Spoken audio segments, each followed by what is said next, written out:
Good evening, folks, and welcome to the Blood Spattered Trio live stream, the final chapter, featuring myself, Sean Erschen, at the Horror Corner. Bronco Juggalo talks movies, and Hellhound from the Horror Metal channel. Okay, bear with me, guys. I just want to check and make sure we're live here.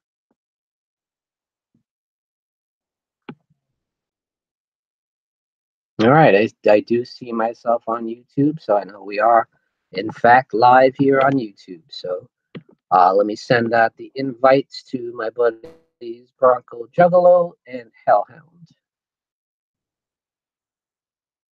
So bear with me, guys. I always like to start a few minutes early, as you guys know if you watch my channel. Get all the invites out of the way first, the formalities, you know what I mean. We're going to have a great show for you guys. And yes, this is the final chapter for me, at least for now, you know.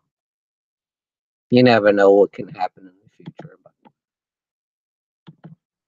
I am going to be slowing down a bit on YouTube, as I said when we did the horror hangouts, which was such a great experience, by the way.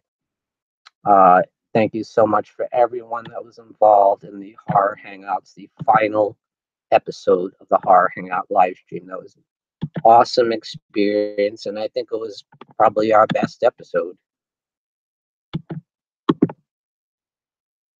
Had such a good time. We had Queenie Todd show up.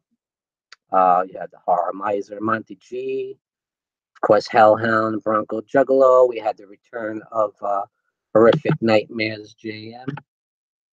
Oh, we got Jen's Reviews from the Grave in the chat, and we got Adeline's Universe.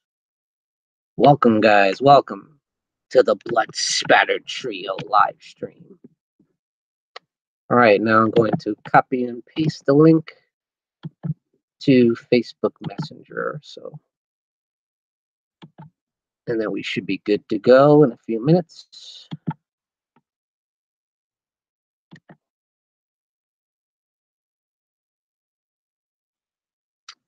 So just bear with me for a couple minutes, guys. I hope everybody's doing great out there in YouTube land tonight. We're going to have an awesome show for you. We're going to go out with a bang.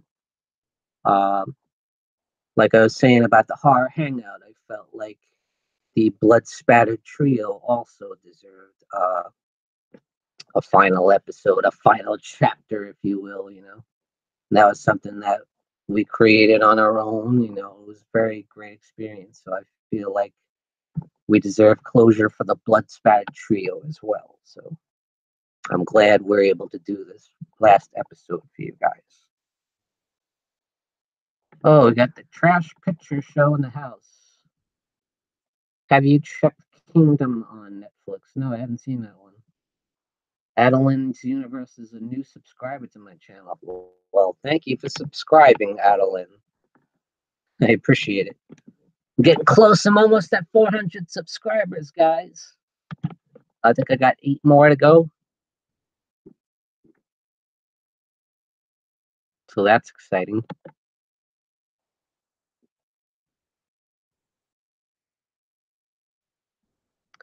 This thing's a little slow sometimes. Sorry, guys.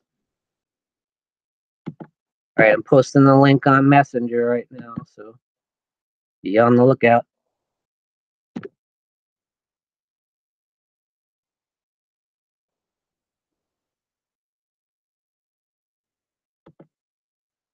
All right, just pasted the link on Messenger. Bronco Juggalo and Mr. Hellhound from the Horror Metal channel.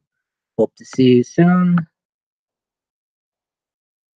so we can get our party started right. Let's get the party started quickly, right? Oh, what's up, Bronco Juggalo in the house? What's going on, buddy? Buenos dias, amigo. Buenos dias. Hey, where are you going? What's that? Danny, come here. Oh, Hang on a second. Babe, come here, please. what's up, Horrific Nightmares JM in the chat? What's going on, buddy? Hang on one sec, Sean. Adeline's Universe says, may I ask what your favorite horror film is? My favorite is Halloween 1978. Well, I got some good news for you because Halloween 1978 is my favorite horror movie of all time.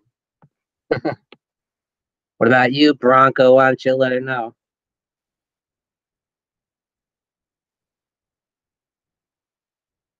Oh, Horrific Nightmares JM. I didn't know that was your favorite movie, Halloween.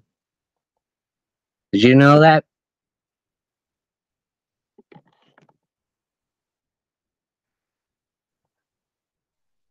Hey, Sean, Dave Maggot, what's up? can you hear me, Sean? Yeah, I can hear you. Can you hear me all right?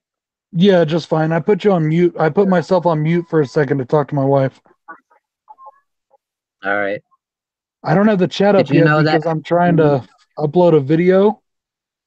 So give me a minute. I'll get the chat up. Did I know that Halloween was Jason's favorite horror movie? Yes. I didn't know that. Yeah, I I'm knew. glad to hear that. What do you need, babe? Yeah, we got Trash Picture Show in the house. We got Dave Maggot, Adeline's Universe. It's not even 9 yet. Sweet. Well, yeah, I was just uploading a video. I'm trying to fix the thumbnail and all on it right now. I wanted to get it up before we went on because I talk about the live stream in the video, so anybody watching it will hopefully come over to the stream. Oh, good. Hopefully, that's a good idea. So I'm gonna throw it up on You Twitter guys that we're had, going live too. yeah, I did that too.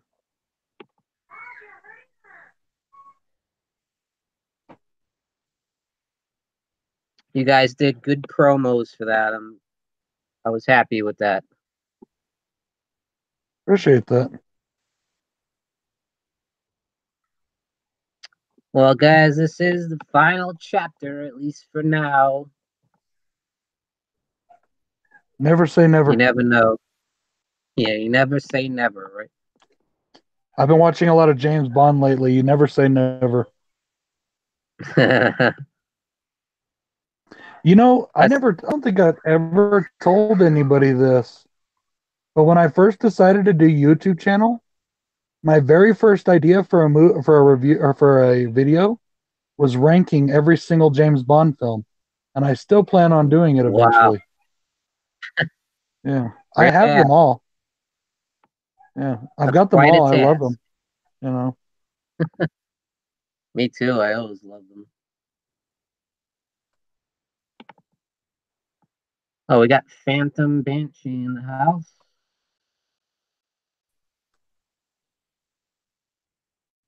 How many James Bonds is there?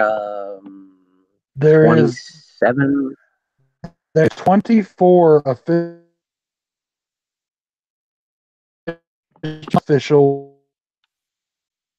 one, but there is an unofficial, semi-official one that Sean Connery was in called Never Say Never Again.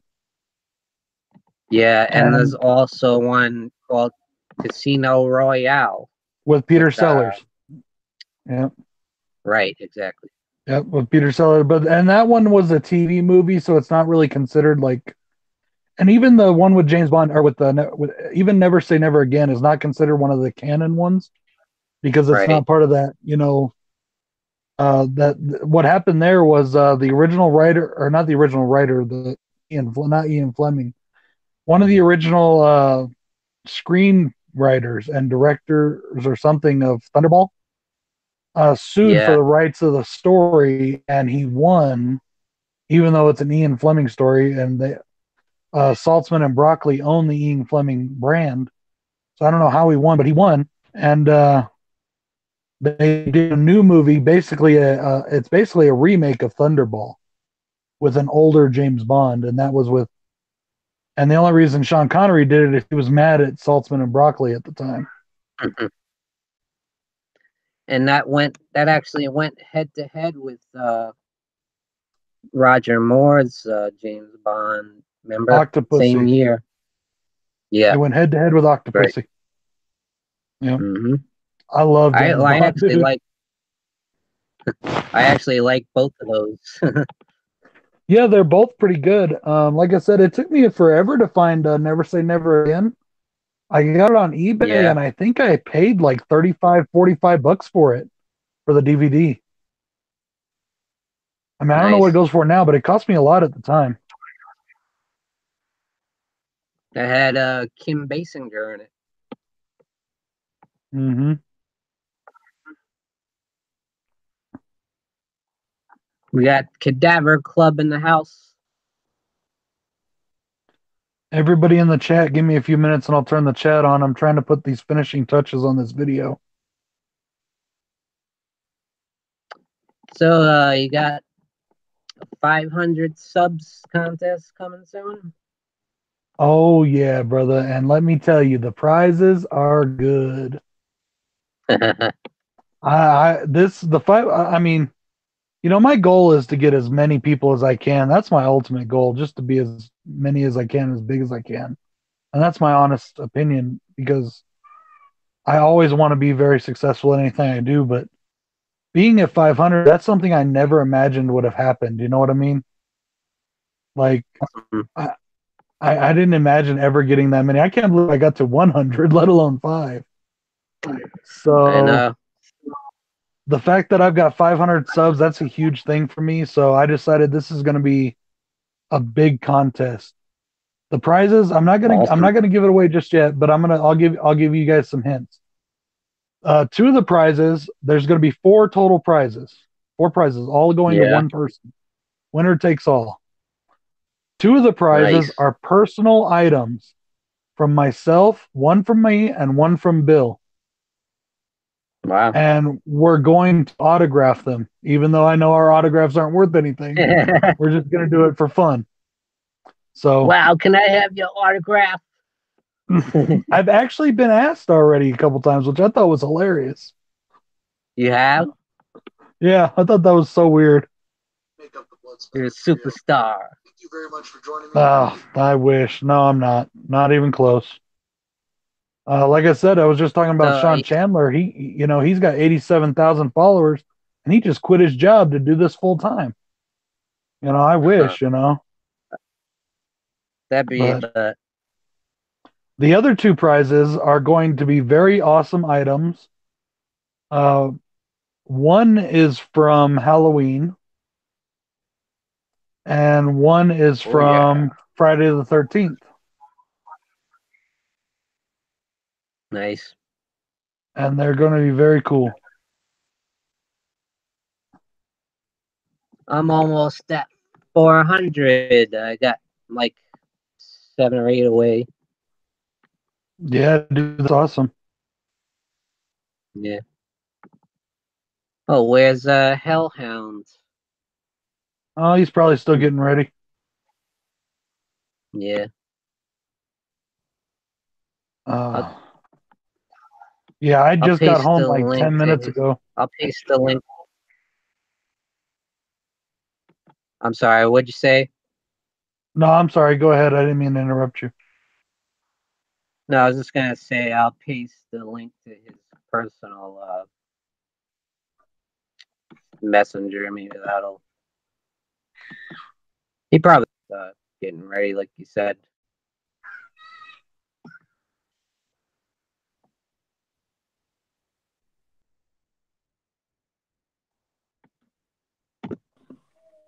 Hope he can make it. That would suck if he couldn't make it. The Blood Spattered Trio without him.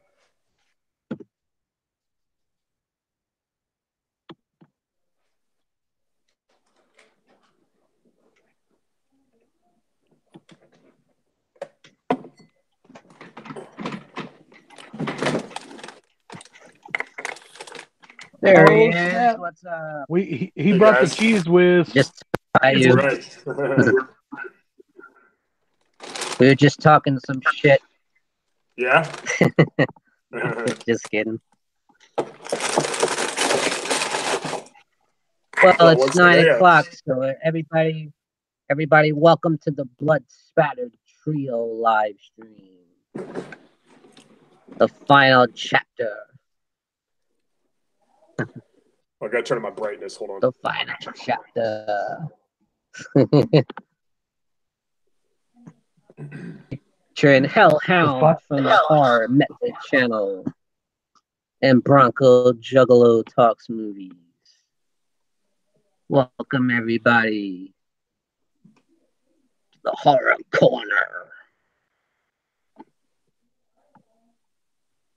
We got E. Gluck in the house. We got Sylvia Finelli, A. Hellhound, Sean, and other. I'm here.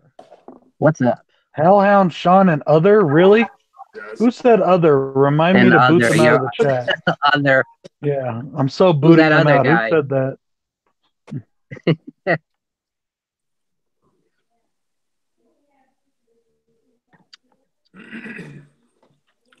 Well, how is your week, guys? Pretty good. How was yours? Good, not too bad. Can't complain. What band is that? Azog? Azog. That's Dr. Guts' band.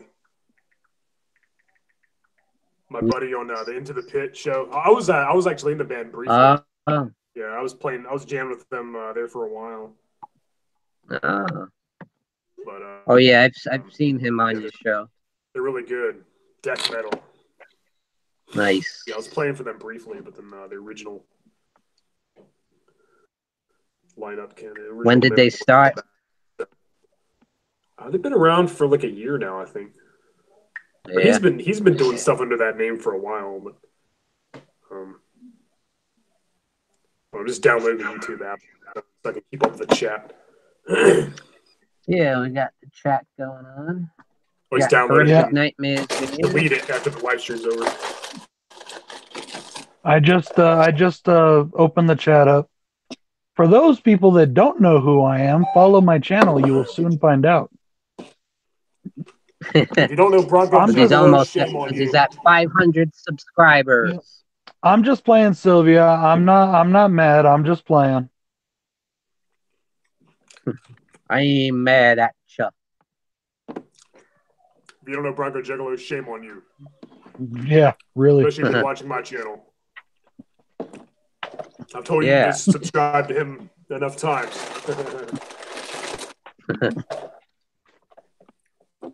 Everybody should know the Blood Spattered Trio by now. Damn right. We may not have 87,000 subscribers like your buddy there. Sean's a cool dude. He's a nice guy. He's a cool guy. He just I was shocked when he put that he was quitting his job to. I was like, man, do I wish? Must be nice. Yeah. Can you imagine? It's hard, but I would love to, you know. I would love to do YouTube for a living. Do guys like Drum Dum and Cody Leach, do they have real jobs? Yeah, they both do. Cody is actually what got me started here on YouTube.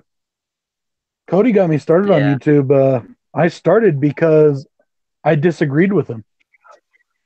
I literally started because I thought I was better at this than Cody did. That I could be better at this than Cody was.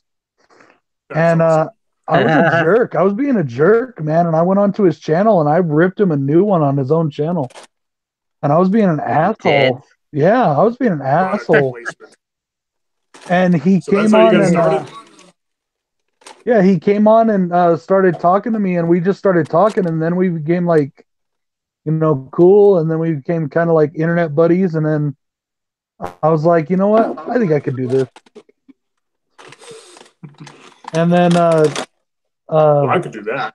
Lee McCoy, he's a buddy of mine too. He's a really cool guy. Guys, too busy. Inspired me too. Like the first guy I started watching was Jeremy Johns. Yeah, they're too busy to soil themselves with teaming up with lower YouTubers. But no, I'm just kidding. They're really awesome. Right. But I guess when your channel does get that big, I don't know. I don't want to be that way, but like they are super busy and they have tons of stuff they're doing. They like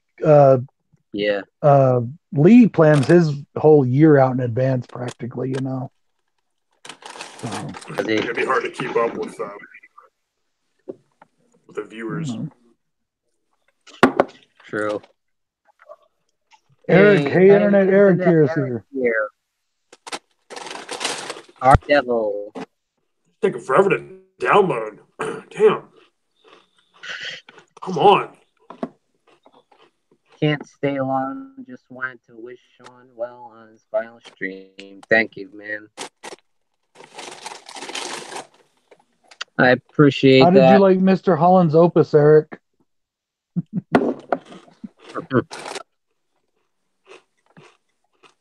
I did have a few other things I wanted to talk about, as well as the things we agreed on or whatever.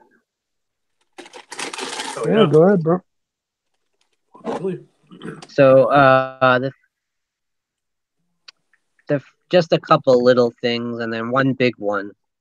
So the little things is, have you guys heard about the Hulk Hogan movie they're doing? I just heard about it this morning. Yeah. And I only heard about it. Yeah, I only heard about it in a live stream. I didn't know if it was official or not. Yeah, all over the web.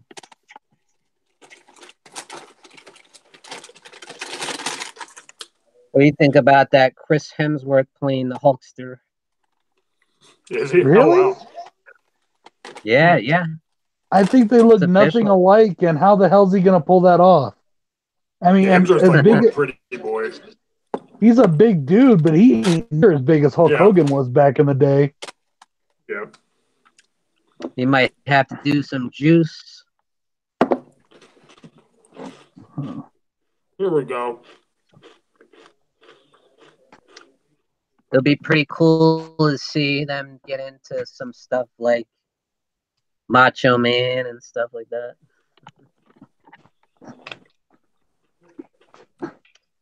So I read that it was going to post years. It's not going to get into the, like the Gawker lawsuit and all that stuff. That's probably a WWE thing. They made sure that didn't happen, you know? Yeah. I was such a huge wrestling fan in the 90s, but I haven't kept up with it in years. All right, now I can see the chat, so I can interact with the chat. What's going on? See that? You got Phantom Banshee. Doing well, Adeline. How are you? What's going on, Sylvia? All right. There we go. All set. Then the other one I wanted to say was maybe talk about a little bit was the new Twilight Zone coming out. Did you hear about that? I'm so tired of them trying to remake Twilight Zone. They did it in the 90s, and then they do it in the early 2000s too. They'll never top the original. Yeah, they did with Forrest Whitaker hosted. Yeah. He's no Rod Serling. No. I even saw that they're going to redo the Nightmare at 50,000 Feet episode. Oh, really? It's like when they tried to remake MASH. There are some shows you just can't remake. Yeah. I thought it'd be though. Looking forward to that, Adeline. I thought it was pretty good too. I wish they make an official, actual Jason film. All right, I'm done with my Triscuits. The annoying crinkling of the paper and the crunching will be over now. Sorry. My wife was just making dinner and she had to run to the store to pick up an ingredient she forgot. Oh, yeah. I do love my snacks. I'm trying to put on some weight, so.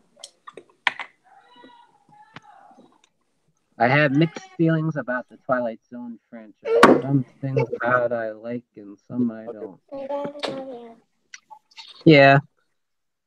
Even the original series had a few clunkers here and there, but a lot of them are classics.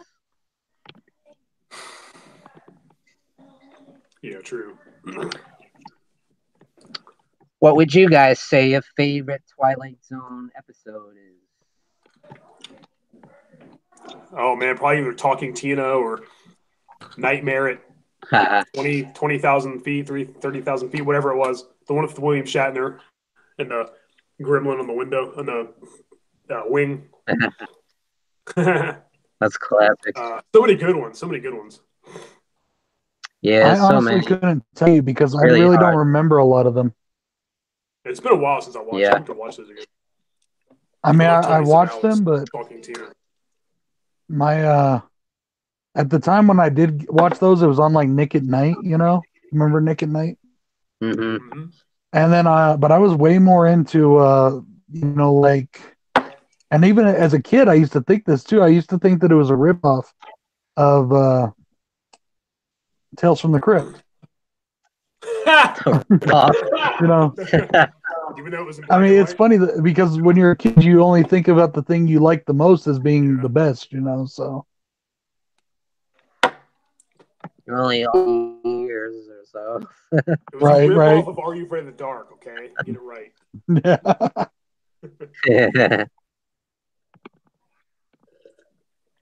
I think probably my favorite is the one with the woman at the bus station. When she sees herself like in the mirror and looking from the bathroom, she sees herself there. Oh yeah. I really like that one a lot. That was the girl from Psycho. Really well. Yeah. What was the one that was? There was one that was kind of similar to Planet of the Apes. I think they like went to another planet and it turned out it was Earth, which is like the same thing that happened in Planet of the Apes, or something like that. Yeah. I think I remember that one. It's been so long since I watched that. Yeah, it's been so long since I watched that. And of course, the evil kid who can, he's got powers. That was a good one. And he has that family imprisoned in his house. Yeah, he controls his family. Yeah. Can't say anything negative at all. Yeah. You disappear. Hey, Jed, what's going on, brother?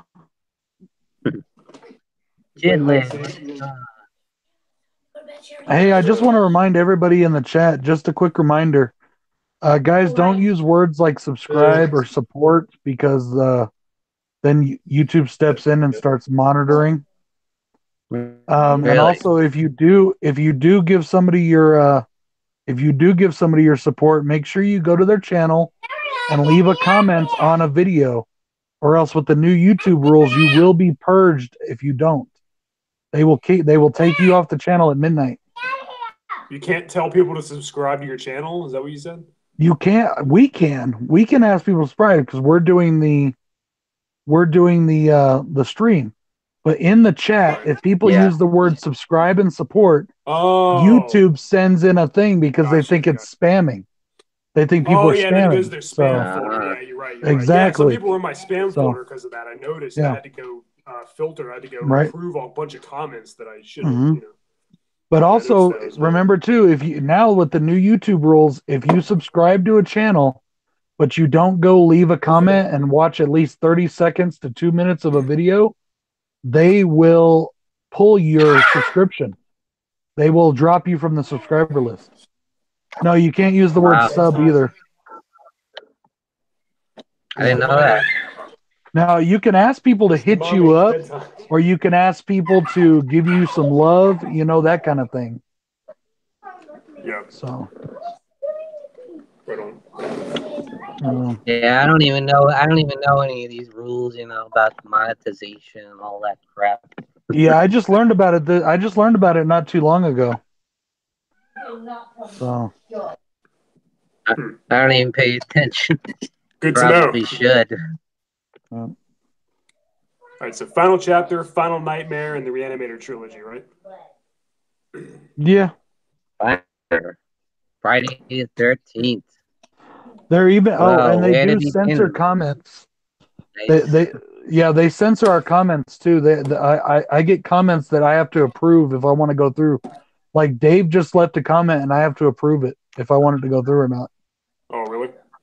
Yeah, which is stupid because it's a funny comment and it has nothing weird. Right? Yeah.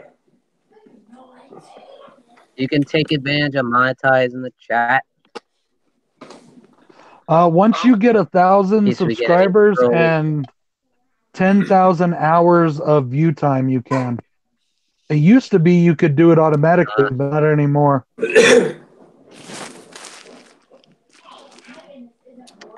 All right, guys. Who wants to start the discussion on the final chapter of Friday the 13th? Good night, Eric. How about you, Bronco? You want to... Okay. So Friday the 13th, part 4, the final chapter. Called so because the studio no longer wanted the property. They didn't like it. They thought it was against everything that they stood for as a studio. And the executives that were working on it didn't want anything to do with it. The producers didn't want anything to do with the movie. So they decided they were going to kill off Jason, and that would be the best way to cancel the series. Well, it didn't really work because the movie made so much money, they thought, okay, we can't ignore it. So once again, at least this time in our favor, greed wins out.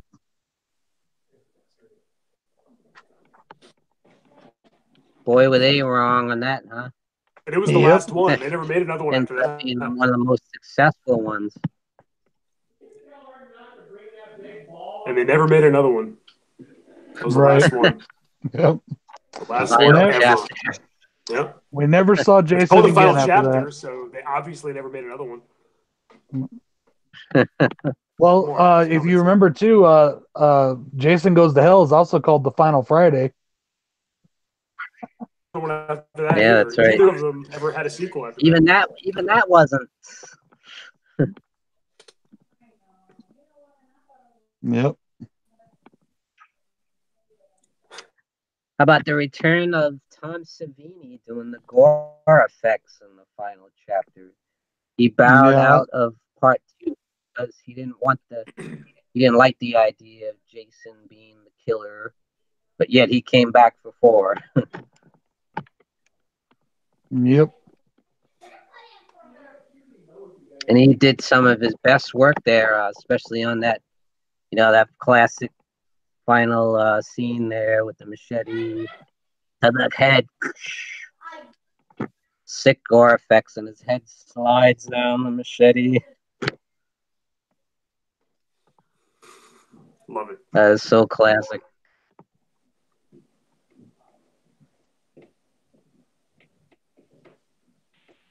And then you had Joseph Zito, the director, who also worked on The Prowler, which is one of my favorite slashers.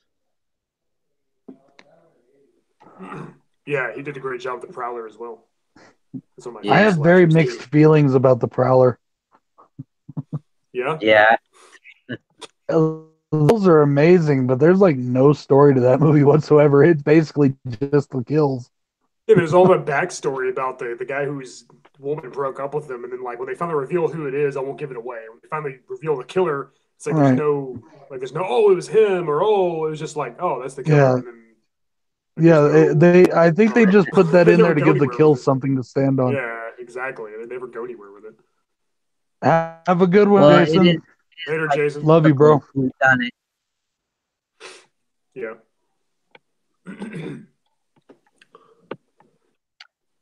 It's a standard like whodunit type slasher where they allude to all other people possibly being the killer.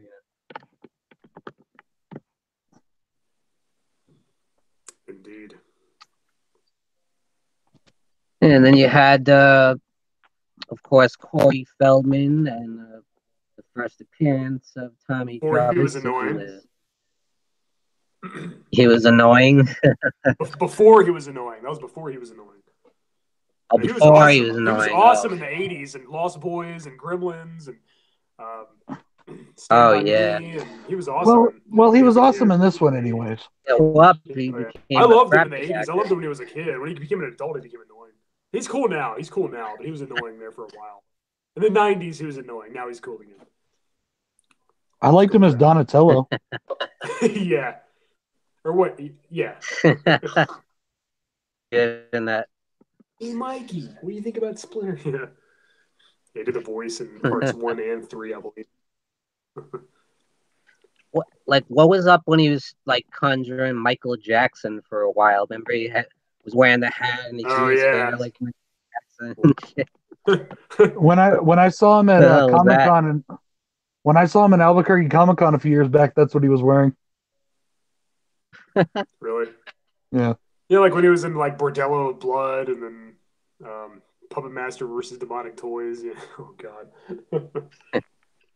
Death Central in the house. Yo. They tried to make those shitty sequels to Lost Boys. Yeah, I didn't care for those much at all. They didn't come close to the original. You mean they were actually shittier than the original? Oh. No, you did not. Blasphemer. No, you didn't. I'm about to get kicked off of. All my friends are about to kick me out of all their circles. What the hell? Man, I've never heard anybody say that. I've never been a Lost Boys fan. All right, you asked for it. I'll be right back. He's going to get the case. He's about to bust out Texas Chainsaw too. Yeah. He's going to get the Texas Chainsaw Massacre case. There you go. I want you to know this hurts me more than it does you. I'll stand in the corner. Yeah, go in the corner. That's strike I'm one. Not getting Bronco. up. Strike one. Strike one, Bronco. Strike one. All right, so anyways, it might so one other thing about Friday the 13th, the final chapter, I notice is a lot of people like the characters in the movie, but me personally, I don't, because I don't get why people like the characters. My favorite characters in that movie are the Doublemint twins. I bet. Judy Aronson. I called her the phone. Yeah, the sister was pretty cute too. But Jarvis. They were.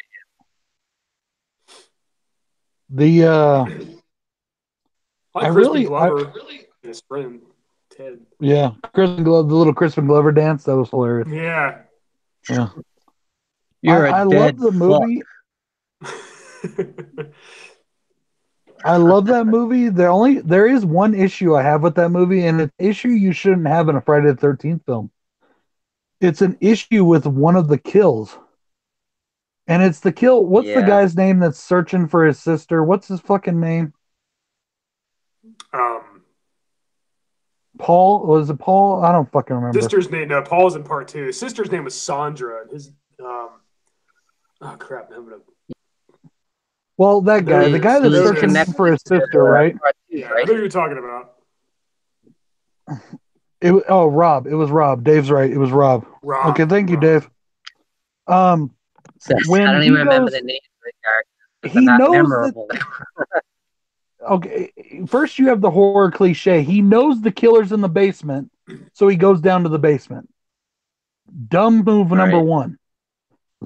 The second part of that I don't like is the kill.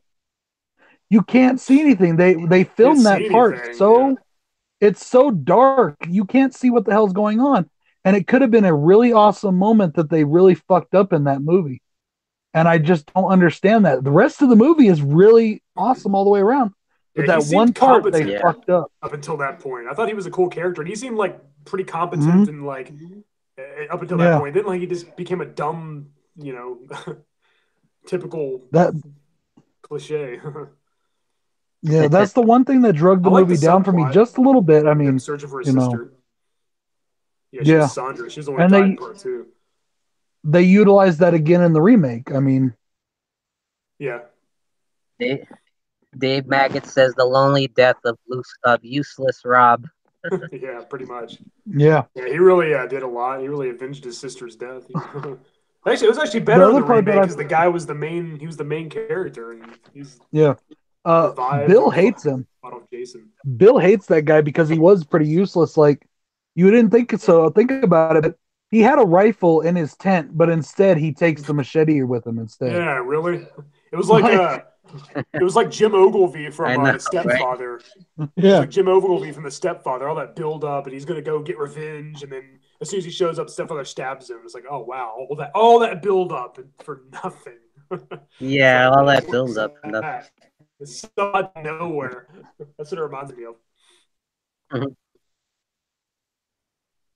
I liked Corey Feldman, how he was like, you know, Jarvis, like a little peeping Tom peeping in on a neighbor. He was a little pervert, right?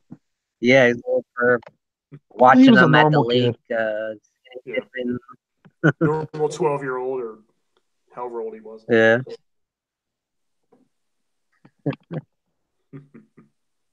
I did like Corey Feldman a lot in it.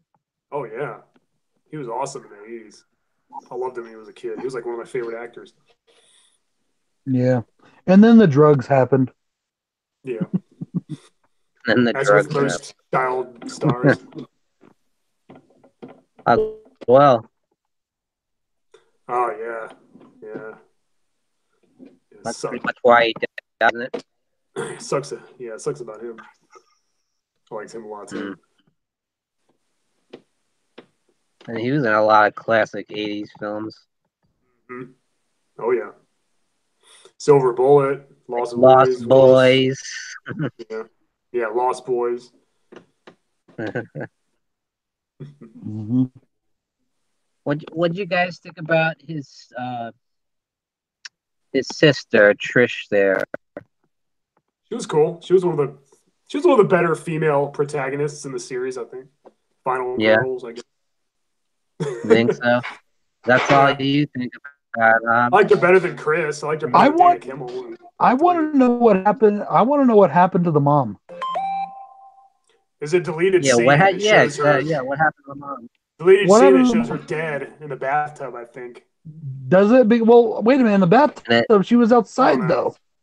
Well, no, she was. It wasn't like when she was taking a bath. He just put her body in there. He put her body in the bathtub or something. I don't know. Maybe I'm getting mixed up with something. But that I'm was pretty sure I saw the deleted scene on the special edition DVD. Almost like the Halloween 2 Jimmy. Yeah. People went, did he die or did he? Mm-hmm. Hey, Queenie Todd. Yo. Oh, good. Queenie Todd joined us on the horror hangout last time. That was great. Outstanding. Yeah. But I love the final chapter. It's my favorite in the series. I love it. It's like, to me, it's like the quintessential, definitive Jason film. It has all the elements that you'd expect from a slasher film. I love the ending. Introduces my favorite protagonist, being Tommy Jarvis. I love Ted White's Jason. He was awesome. Great kills. Yeah. Very, very good. I like part 3 a lot too, but part 3, it felt like it didn't have a good final girl. It didn't have it was missing certain elements, and I feel like there was things that were watered down. And some of the I don't know, some of the characters are kind of bland and forgettable. I love Shelley though; he was awesome, but I think the final chapter for the most part was a step up from part 3. It was an improvement. To me, 3 correctly. She makes a good point that that there was no dream sequence at the end because they deleted it, and thank God they deleted the dream sequences. That was getting annoying. Oh man, yeah, they overdid it. Yeah, like part 3 like, had the what's same... real? Is it real or is it not real? Is he really there? Or is he dead? What the fuck? Yeah, Pamela comes out of the water and drags her. I mean, come on, really? And her head's reattached somehow, and she comes out of the water just like Jason. That was so. Oh yeah, that was. Lame. Yeah, my favorite take. A lot of people had that. A lot of people had that problem with the first two, where they had the dream sequences. Well, it was good in the first did movie. it happen? In the first movie, it was awesome, and I think it was real. I don't think it was a dream, but I don't want to go into that. Yeah, in the first movie, I do too. I think it was real too. I don't think it was a dream. Yeah.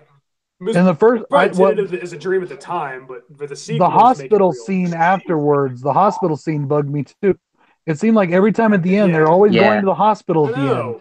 It should have ended after he pulled her in the lake. It should have said the end. That would have been awesome. Same with Ditto with part 2 when he crashes through the window and pulls her out. The end. Instead of she wakes up and everything's okay. Right. I had a dream and Jason was there, and that's stupid, man.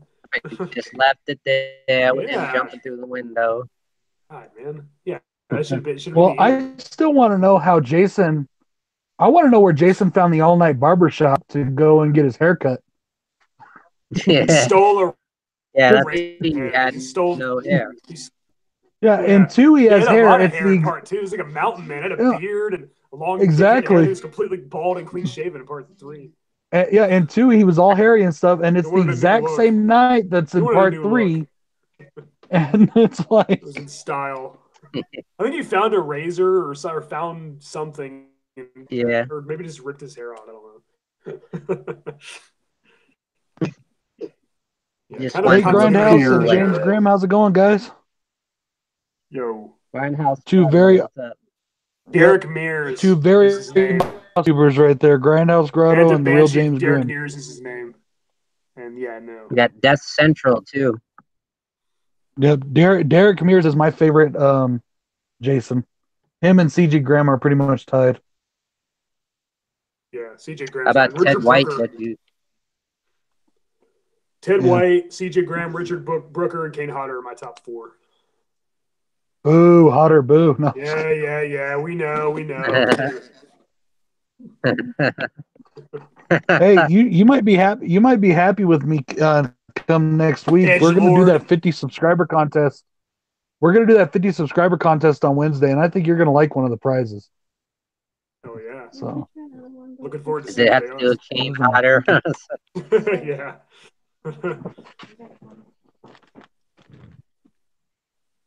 How would you rate Ted White? Would you say he's one of the top?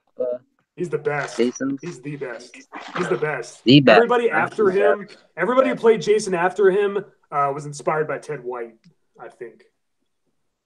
Everybody after Ted White took inspiration from him. Yeah, he was the first. Definitely, was a very good one. Yeah, him and Richard Brooker, I think. I will agree with that. That Ted White was probably the template that the others kind of based their characters off of. But I mean, he's really, and he's really good. Don't get me wrong. He's really, really good. But he's not my personal favorite. That's all. You know, he's the one that started it all. Like, he's the one who. True. He's the one who kind of created how the character should be. Yeah. Richard Brooker was good too. I agree. Ted White perfected it. He took what Brooker started and improved on it. Yeah, because like part 3, he was kind of like a hulking. Almost like that was the first time he was really intimidating. Because part 2, part 2 he was kind of clumsy. Later, Ben.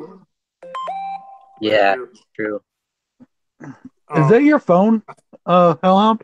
Yeah. Let me turn it on. Let me put it on sound. Sorry. Oh, it's fine. I was just curious what it was. It's weird. The villains in the first 3 Friday the 13th films are all no longer with us. Betsy Palmer, Steve Dash, and Richard Brooker are all gone. And yeah, it's true. Yeah, it sucks. That's too bad.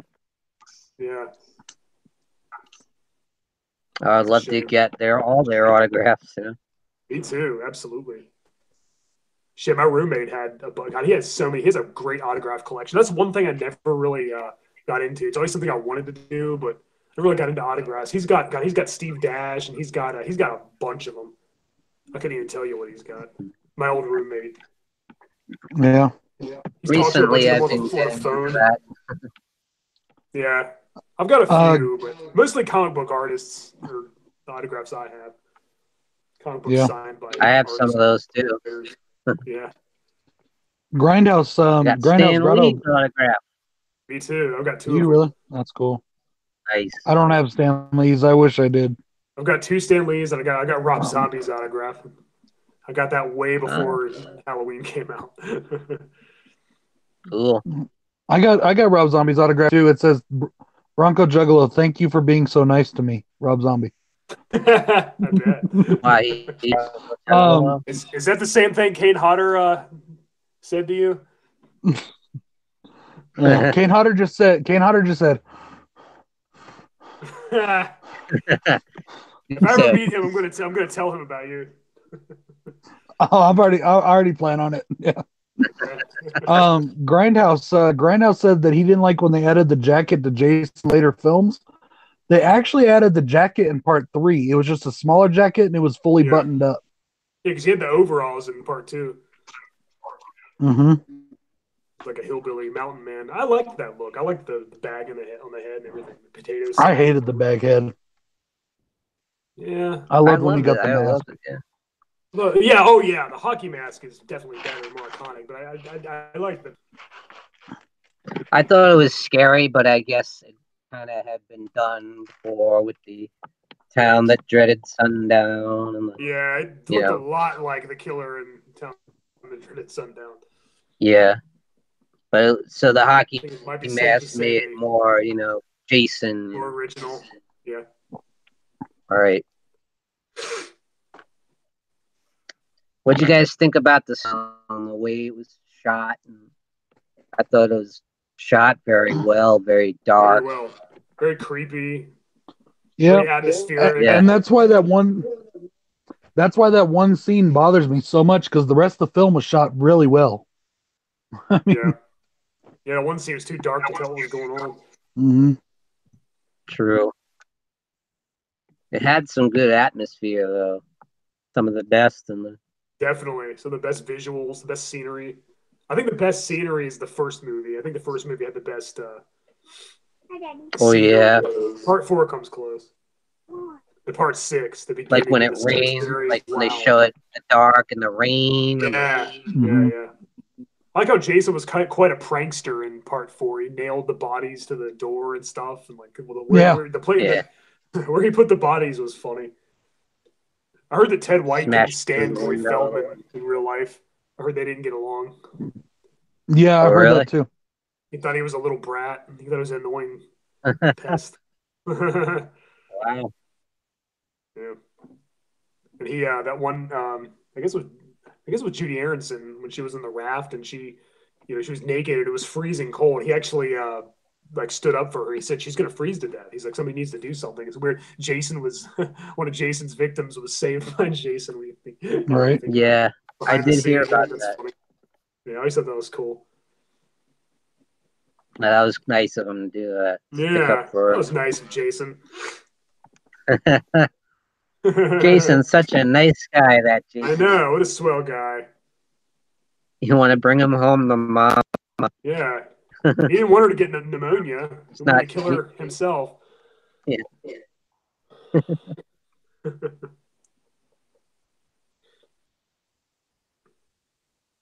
All right, guys. Anything else you want to talk about the fight?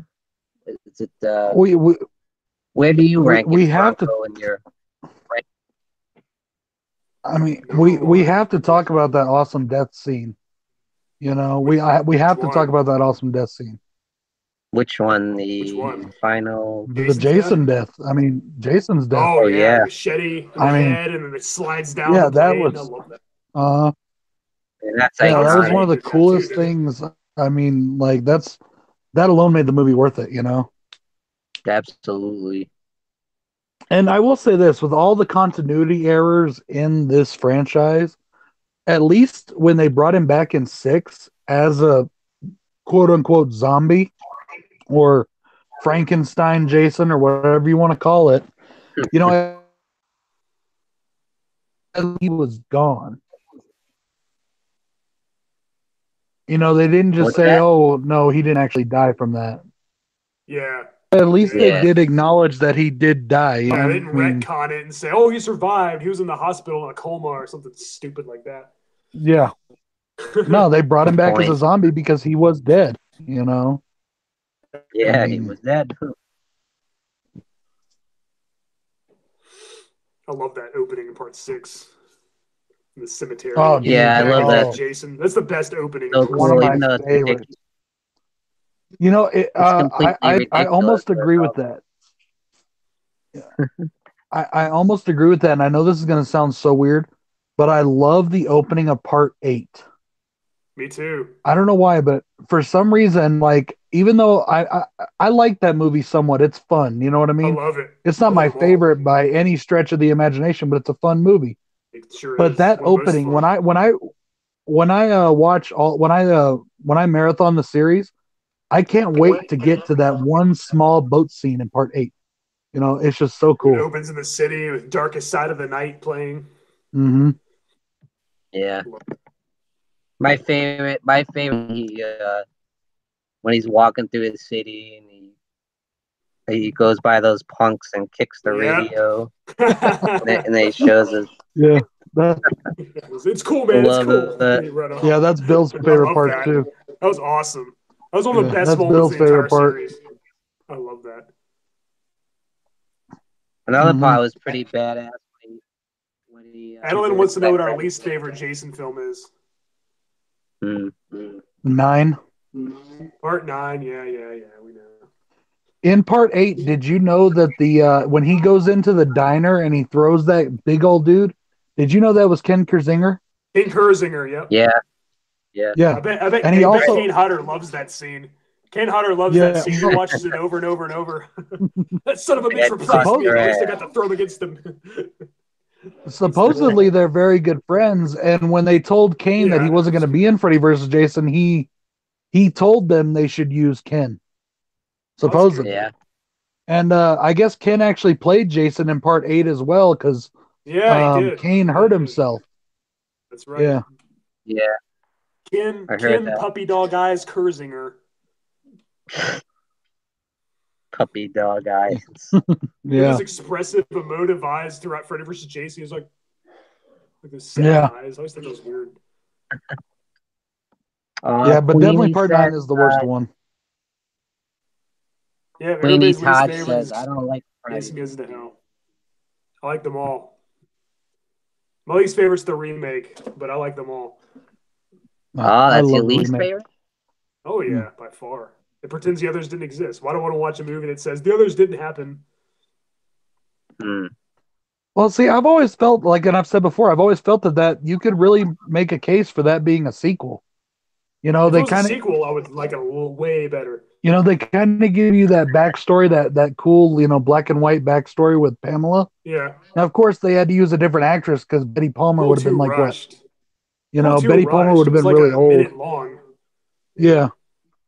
But then, I think she liked that was a good opportunity to do like a prequel, like the stupid Rob Zombie's Halloween did. Show Jason as a kid, Pamela, like before he died. That'd have been awesome. I would have loved it for him to get a backstory. Not Michael Myers didn't need one, but Jason could have definitely benefited from one. Yeah, I agree. It does feel like a sequel. It does feel like it could be a sequel. Hell, just take the opening off and just, It could have been, yeah. It should have been. I like the way they handled Jason himself, though. Yeah, he was great. He was done very well. I like he was more intelligent and more ingenuitive and kind of used tactics, Yeah, he used his survival skill in the woods, He was resourceful. Right. Which is how he was in 2 and 3. Yeah, exactly. And even in 4, even in 4, running Jason. No, he ran plenty of times before that. Mm-hmm. Yeah, true. One of my buddies, I was talking to my buddy the other day, and he brought up the fact that it's kind of funny in the Freddy vs. Jason movie that he's scared of the water, and then he goes in the water. Obviously, the director didn't. Anytime some dumbass bimbo goes for a dip, he'll be the first one in the water to go kill her. He's not afraid of water. I guess they had to come up with something, though. They had to come up with some kind of way for Freddy to really get in his head. Yeah. Oh, yeah, Queenie, I wasn't saying that. I wasn't, like, saying that, you know, that's cool that you only like the first few. I didn't mean anything by that. But she likes Jason X. I do, too. I like all of them. As I said, I like all of them. I love Jason. Dude, Jason X is in my top 5. If anybody's watched my ranking, Jason X is in my top 5. It ranks higher than the original. I used to hate it, but it won. Wait, what? I don't like higher it. than the original. Have you not? Okay, I hate that it. just shows that you. All right, you didn't watch my ranking, did you? I did. I did. Remember, I even commented on it. I just forgot. I guess. Just because you commented, don't mean. No, I definitely watched it. I just forgot. I did a ranking a long time ago, a couple of years ago. Me too. That was my very first video I ever did. Friday 13th ranking, and my rankings changed so much since then.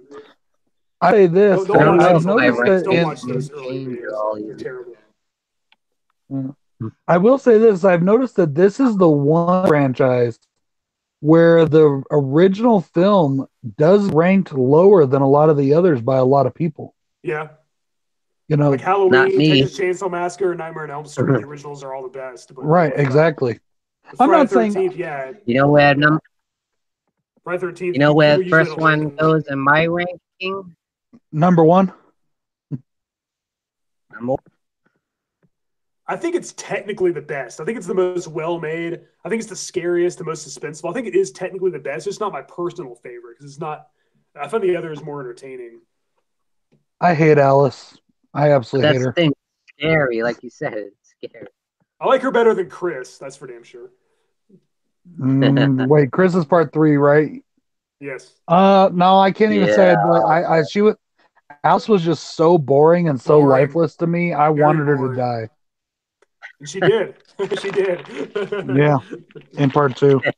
Jason got her. She got hers. Got a nice ice pick through the head.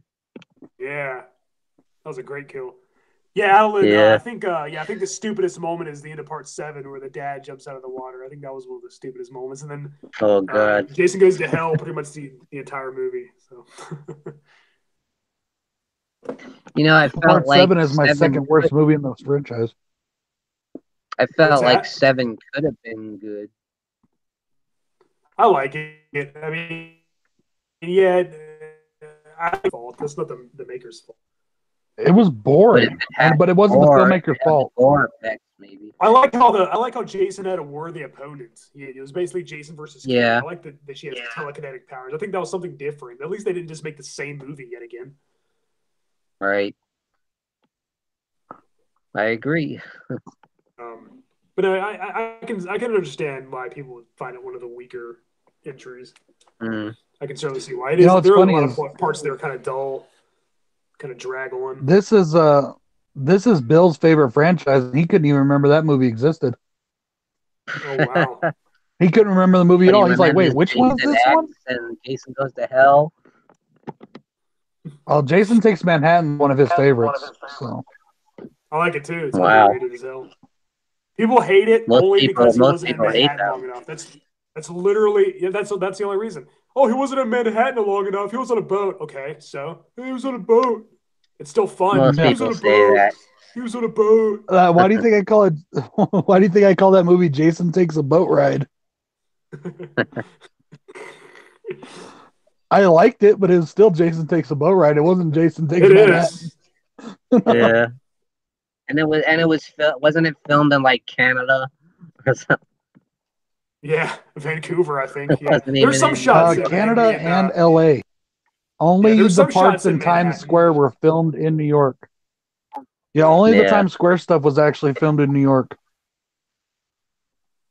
Yeah, sadly they didn't have a budget to have the whole thing in Manhattan and a lot of it. I think when they did get to Manhattan, I think they did milk it. We got to see him in the subway.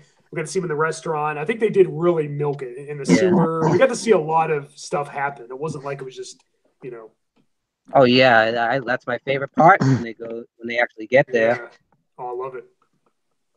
Well, the sewer scenes were actually filmed in Los Angeles, and so were the alley scenes. Right. Yeah, true. Adeline says it found part 8 boring. Fair enough. I think it's one of the. I think 5 and 8 are like two of the most entertaining entries in the series, and those are the ones everybody hates. She also wants to know what our favorite kills are. I'm just saying they were. Yeah, Liquid If I was Nitrogen to do another ranking, I think the only one that would change is 5 for me, because I've grown to really like that one. Yeah, I used to hate it, but it grew on me. I was like, why do I hate it? Just because Jason's not the killer? That was literally the only issue I had with it. I was like, I can't hate a movie just because of the twist at the end. I can't hate the entire movie for that. It still takes points off, but yeah, true. And Jason Goes to Hell. I don't care what anybody says. It has the best gore, some of the best kills. We actually see Jason attack a police station, which is awesome. We get to see all these things we never saw Jason do before. Yeah, it does say that it wasn't actually Jason, but Jason didn't take the police station. Some other guy did. Well, it was Jason in somebody else's body, which, yeah, I know. It would have been way better if it was actually Jason, especially the awesome look he had in that movie. But I hated that. I absolutely hated that. You hate everything about it? You hate all of it? You hate the gore? And you hate everything about the movie? My favorite part of that movie I love all of it. Is when the bitch that runs the diner gets her face busted in. She was hilarious. She was annoying. Yeah, people are so biased against that movie that it's like they can't admit that anything's good about it. Dude, they fucked up that movie so bad, though. No, you're right. You're right. No, I don't think so. I think that the remake had better gore than that one. Yeah. And the Jason X as well. I think Jason X was much better. CGI blood. I love the girl getting ripped in half in the tent. That was awesome.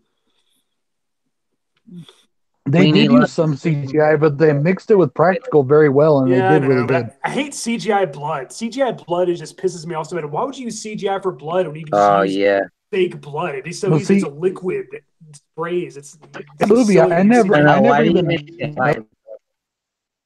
I never even noticed until somebody pointed it out. Oh, I definitely noticed. But no, it's good. You miss it? I thought. I think it was done so well. It looks so perfect. Jason Goes to Hell is still a train wreck. And I think Jason X has the best. Yeah, I think Jason X has the best. My biggest problem with Jason Goes to Hell is like, okay, there's a line. Creighton Duke says a line in the movie where he's like, "You remember me, motherfucker," or something like that. No, but we don't. He's never even seen Jason before. Yeah, because they cut out that. They cut the entire backstory out of the movie, but they left that line in. Remember me? No, we don't. Who are you? We don't remember you. Well, they had a whole backstory. They had a whole Creighton Duke backstory that they cut out, and then they left that in there, and it's like, no, that didn't make any sense. I think there needed to be a movie in between Part 8 and Jason Goes to Hell, because it feels like we really missed something in between those. Like, how did the FBI find him? How did they know about him? How did he get back to Crystal Lake from Manhattan? Like, there was a lot that we missed. When I first watched it, I was like, what the hell is going on? So you really wanted 14 movies. Yeah. Like I said with Halloween, they can give me as many movies as they want, as long as they can give me 500 movies. As long as 280 of them are better than 250 others, I'm cool with that. I agree. Jason movies are so easy to make too. Like they should keep churning those out like it's nothing. I don't know why they don't. I'm a lot more forgivable for Jason movies than I am for Michael Myers. I hold Halloween to a much higher standard than I do Friday the 13th. Like Friday the 13th would be, it'd be hard to fuck up. But they found ways. Making Jason into a demonic warrior who jumps from body to body is definitely quite a departure. And it's funny. There's actually there's 4 movies in the Halloween franchise I don't like, but it's still my favorite. Yeah. Sean, I cut you off there. Say that again. That's my fault. Well, they found ways to mess up Halloween too sometimes. Yeah. Oh yeah. Yeah.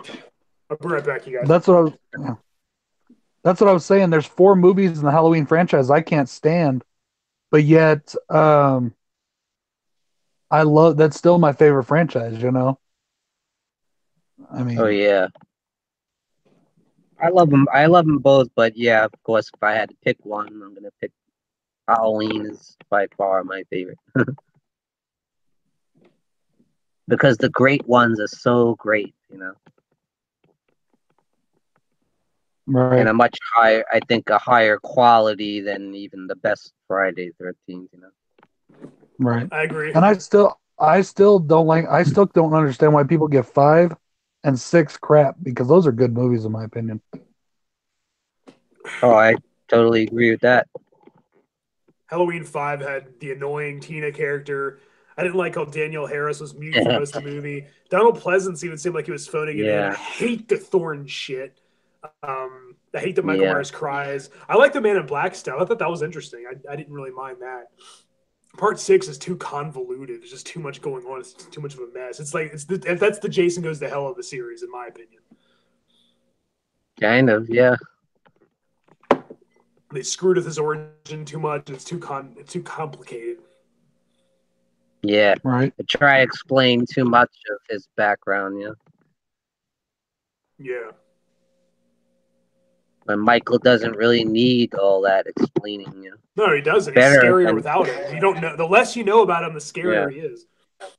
Exactly. It's weird. You said there's 4 movies you don't like in that series. I think there's only 4 movies that I really love in the Halloween series. 1, 2, 4. Okay, maybe 5. 1, 2, 4, H2O, and the newest one. I mean, there were some issues with 5. I'll get that, but that has one of the best third acts in horror, in my opinion. Yeah, the laundry chute scene was awesome.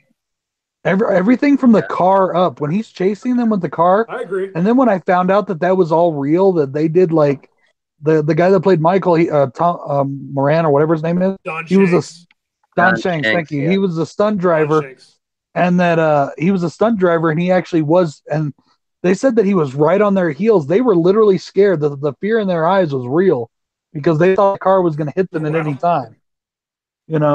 And when he was stabbing the knife through, that was real. I mean, yeah. I like when he was wearing that other mask, and then he was in the car with her, and then like when he takes his real mask out of the glove compartment, that was just awesome. Right. There's so much good stuff in that movie. I think people give it an unfair shake. I think people give it an unfair shake because they want to concentrate on Tina. And that's the problem. Yeah. No, but I think Tina's not really what ruins the movie for me. There's a lot of good movies with annoying characters, but like I love the scene in the barn when he kills the people with the pitchfork and stuff. I love that. I like that whole scene. It definitely has strong points. Again, to me, it's that had some good too. Yeah. It's like half good, half bad to me. The thing about Tina was, you got to remember, is we all had that one friend that was like that in high school. I had a lot of friends like that. I had too many. Yeah, I know. Sean, I didn't mean to cut you off again, brother. It's hard for me sometimes to hear when you're talking. I didn't mean to cut you off again. Yeah, I'm having the same problem. Sometimes I can't hear. Like I was just gonna say, 5 is probably my guilty pleasure of the franchise. I know it's got a lot of faults, but I still enjoy it. I still enjoy watching it. I don't really have guilty pleasures, but if I had to pick one, I would honestly say my guilty pleasure is probably H2O. Because like they did so much good in that stuff. I love H2O. I absolutely love it. But they really fuck up on his mask, and they really fuck up on his and the way they shoot him, the way they shoot Michael is terrible. Yeah. Everybody says that the guy does a bad job, but I just forgot his name right now. Danny or something. Durant. Christian Durant, yes. Everybody says he does a terrible job. He really doesn't do a terrible job. They just shoot him wrong. Yeah. His eyes were too visible. Yeah. Like, you could see his eyes too. I didn't like the mask. Right. And then that CGI mask. Laurie Strode the whole movie. Oh my god. That CGI mask in the kitchen. Yeah. Oh. I like H2O better than others, but I think the Michael Myers in Curse of Michael Myers was way better than the one in H2O. I think Michael Myers was done better in Curse than he was in H2O. Yeah, I like H2O. Oh, definitely.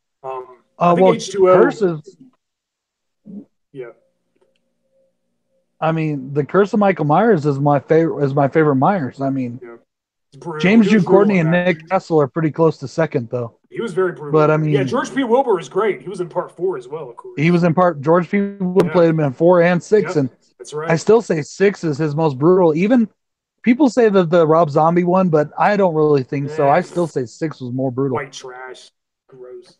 Yeah, I didn't like him in 4 actually. To be honest with you, 6 like the Terminator. Didn't like him in 4. Really?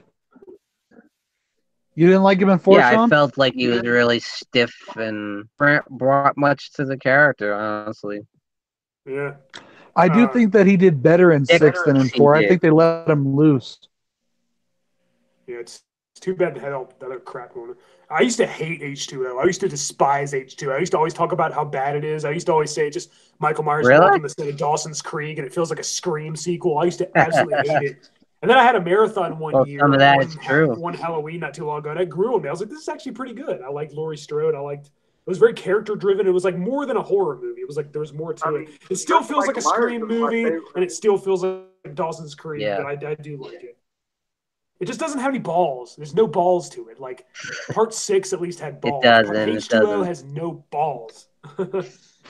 It's like I never understood when people say it feels like a PG-13. It feels like Scream. I still like it. I never understood when people say it feels like Scream because I've never felt that way about it. It doesn't feel like Scream to me. It feels like Halloween. I mean, just out of Haddonfield. It could have easily been PG-13. To me, it does. To me, H2O feels a lot like Scream. Even the cover looks like a Scream movie.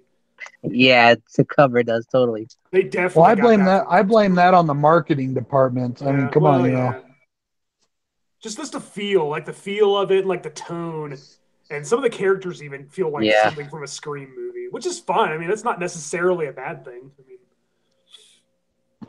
you know, there's a lot of other imitators of Scream that flat out suck, like Cherry Falls and all that crap. But H2O is actually good.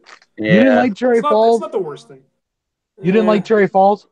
I haven't seen it literally since it first came out. I remember just thinking it was watered down, PG-13, typical late 90s, early 2000s horror fare.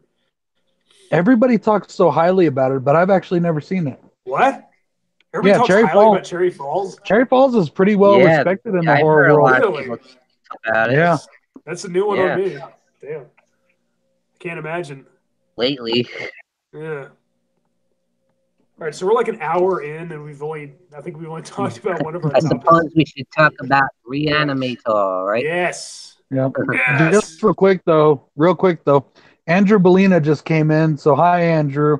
But nobody can see his comment, and I don't think I'm gonna approve it. What's up? I don't think I'm gonna approve his comment. He put Halloween fucking sucks. What? And then he meant Halloween 3, so I guess I'll show it. I agree, Andrew. Rob Zombie's Halloween does suck. I agree. Yes, Rob Zombie's Halloween sucks. Yeah. Good point. Hey, he said it, not me. I think he's a fan of Zombies Halloween. I know. I was being facetious. So, just kidding. It's just a joke. Re-Animator. Now we're getting into some good stuff. I have to admit, I watched it again for this stream. Me too. Hey, so did I. Well. For the first time ever. So I suppose we should start with Bronco Juggalo's talks. He might have a little bit different aspect than we do, right?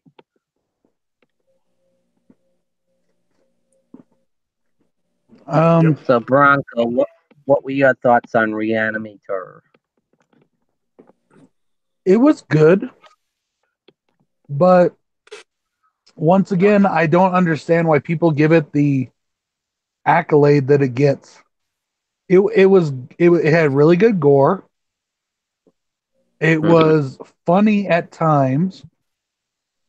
Like the funniest parts is when he reanimates the doctor's head. You know, from that point on, it was pretty funny. Dr. Hill, great villain. But I still don't understand why people give it such acclaim. And crap, I just forgot his name. The main character, Herbert West. Herbert West. Herbert West. The kid just came off the kid and the acting and the portrayal to me came off as annoying and creepy, but not creepy as in creepy scary. Creepy as in this guy's gonna try and fondle me later. Who? Herbert West. What, Herbert West? Yeah, Herbert West is annoying. It was annoying and it was creepy, but not creepy in a scary way. It was creepy and like this guy's gonna try and touch me inappropriate later. You know? Really? So, but I mean, it was a good movie. Interesting analysis. I don't get why it's so popular. But maybe, like I said, you guys all watched from youth, you know, and you grew up with it, and you really like the stuff and I just now saw it for the first time, so I don't have that nostalgia factor. Yeah. That's not necessarily the reason I like it, though, because I grew up with it. In fact, when I first saw I'm it... not saying that. I'm not saying that. I'm just saying, you know, you liked it back then and you still like it, but you know, just because I don't like something doesn't necessarily mean, like, I can't see why it's regarded as a classic. Like, there's things that I don't like that are highly regarded and other people don't like them. You know, just because I don't like them doesn't mean that, you know, they shouldn't have the status that they do, you know. But I think when I first saw it, honestly, I was very young. I was really young. And I don't think wasn't what I expected. Like, I don't know what I expected, but it actually didn't blow me away the first time I saw it. But I kept thinking about it, and it grew on me a little later. Then I think, like, over the second watching is when I really fell in love with it. And I was like, this movie is awesome. And now it's like in my top 5 favorite movies of all time. Yeah. Well, for me, I have to say I fell in love with it the first time I ever saw it. Still love it to this day. I love everything about it. I love the score is amazing. Extra sound. It's almost a little reminiscent of like Psycho. A little reminiscent. More like a ripoff. I still love it. I don't care. I do too. The gore is amazing. I love the characters. I love Herbert West. I love the performance of Jeffrey Combs. Funny. He's creepy. He's weird. And he's believable as a crazy, like, mad scientist, you know? And you got Dr. Carl Hill, played so great by David Gale. You got Megan Halsey, played by Barbara Crampton, great. Just everything about it. I love everything. It's funny. Bruce Abbott. It's not... Yeah, he's great as Dean Cain. Dan. Yeah, my wife's in the chat, so I'm going to get in trouble for this. But seeing Barbara Crampton naked was the best part. And she gets head from a head. A head gives her head. And I still feel, I'm sorry, I know you guys hate me for this, but I still feel like Herbert West just wanted to jump Kane's bones. I think he was more interested in science. Like, I don't think he was really into like romance. I think he was like so obsessed with his work, like everything else was just like secondary. I don't know. They really had a bromance thing going on, especially towards the end. They did. You know, there was, and it was getting a little touchy feely there for a minute. You know, it was 1985. What do you expect? Yeah. How Herbert keeps reeling them in. Getting him to agree to do all these insane things and insane experiments. He like knows how to push his buttons and get him to reel him in and continue doing these crazy experiments. He still works with them even after all the chaos he caused in the first movie. Yeah. I wish they would explain how he made the reagent, how he created the reanimation serum, the glowing green liquid. Yeah, the glow stick. They just show that he worked with that one doctor, Hans Gruber or whatever. Yeah, Hans Gruber. And then that guy ended up dead. Isn't that the villain in Die Hard? Yeah, wasn't that the name of the doctor though? I don't know, probably something like that. Something like that. And I'm not trying to beat a dead horse here. I just want to make myself perfectly clear. When I say that he looked like he wanted to jump Kane's bones. I mean it in a non-consensual way. That's why I say he came off as creepy to me. You know? I know what you mean. And another thing I loved about Dr. Hill is how he uses he mind has control, some kind of psychic control over everybody. Like he stares at people and puts them in a trance, and you will do what I tell you to do. Yeah. Is that you in the will sequel? do what I tell. Yeah, he's in the second. That was the first. I still haven't been able to watch the sequels yet. I wish they had them on Shudder, but they don't. Yeah, you need to. They're really good. Yeah. And he looks just like John Kerry too.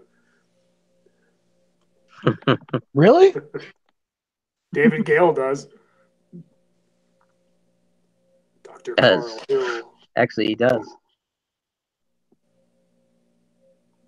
But how can you not love the fact that he kills the guy, takes his head off, and brings his head back to life, and you see his bubble-headed bubble-head body holding his own head while he's talking.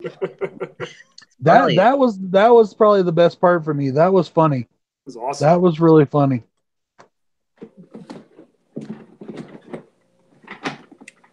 Who's gonna believe a talking head? Get a job at a sideshow.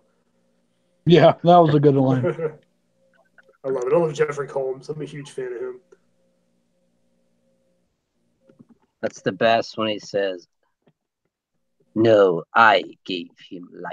Yeah, at the beginning. Right. Yeah, he was great. Yeah, I just love everything about it. I love the gore effects are freaking awesome. Yeah, great gore.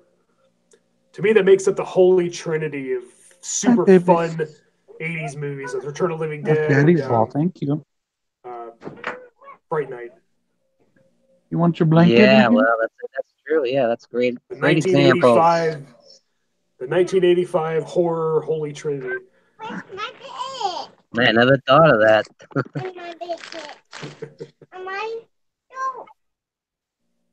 I love all three of those. Me too, big time. I wish they would make a fourth. I wish they'd make a fourth Re-Animator, that House of Re-Animator. Oh, where me they're going to go to too. the White House and reanimate the president, dead president, dead vice Right, I was president, gonna get into that. Zombies in the White House, that'd have been awesome. Yeah. I would have loved that.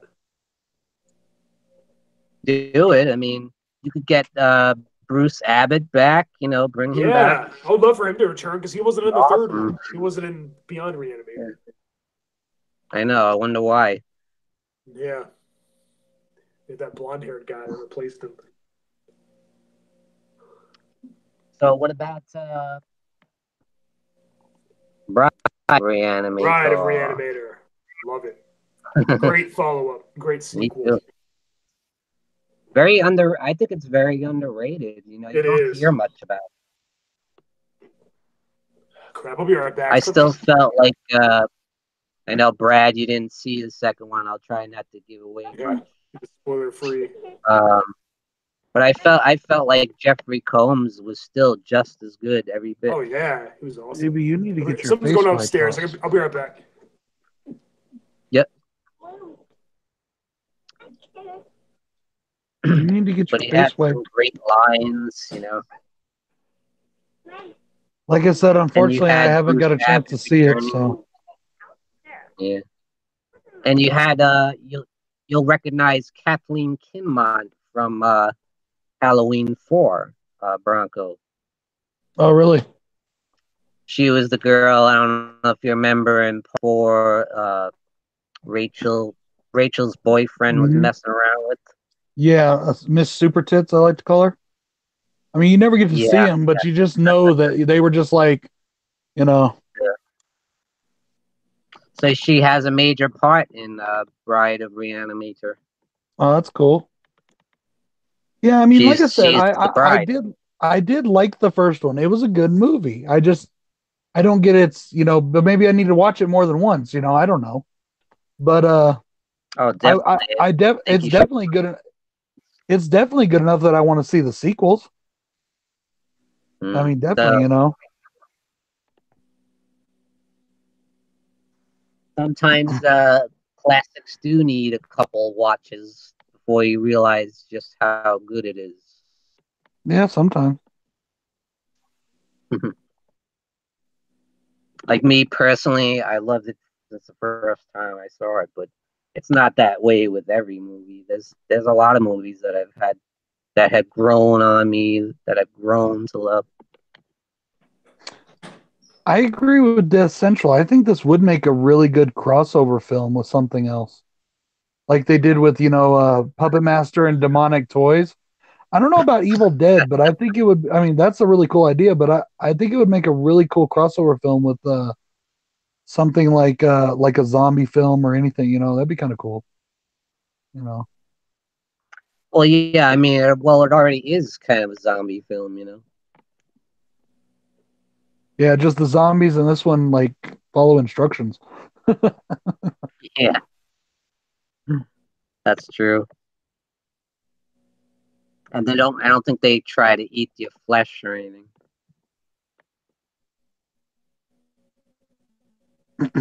They're just like crazy, wild, you know, out of control. They don't try and eat your brains or anything. How about that part? Bronco, when he does the double dosage into the Carl Hill's headless body, and he's like, overdose. Right, Hellhound? Oh yeah, I love it. Yeah, that'd make a great crossover with like an Evil Dead or something. Hey, here's a question for you guys. Herbert Weston. Wrap around. Yeah. That's so cool. Here's a question awesome for you guys. The serum is what brought him back to life and what keeps him alive, and he gets another injection of the serum later. So why is he putting the blood in the thing? What does that do for him? I mean, yeah, I'm not really sure. What blood? What do you mean? in the first movie, in the tray. He rips open those blood packets and pours them in the tray.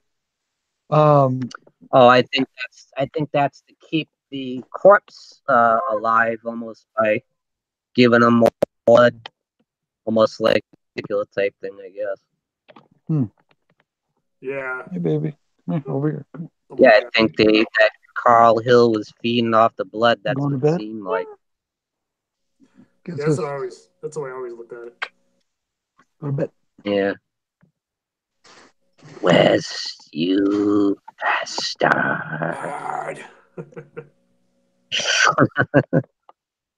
How about the beginning of Bride is hilarious when he's like, "You did this to me, but you'll not escape me this time."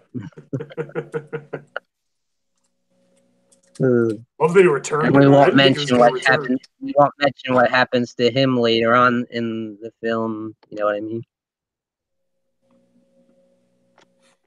He gets his wings. Yeah. I'm not really sure how he returned because his head got crushed. Dean Halsey, I know, right? Gouged his eyes out and crushed his head and threw it against the wall. How did he survive that? But oh well. You're nothing but a dead head and no body.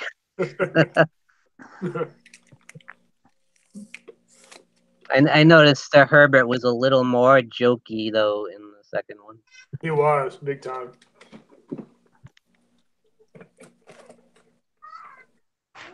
And what about that stuff he had going on behind the wall? He had those freaks behind the wall, like failed experiments. All those sewed together monstrosities. Yeah. So awesome. He's like, that's just rats, yeah. Yeah.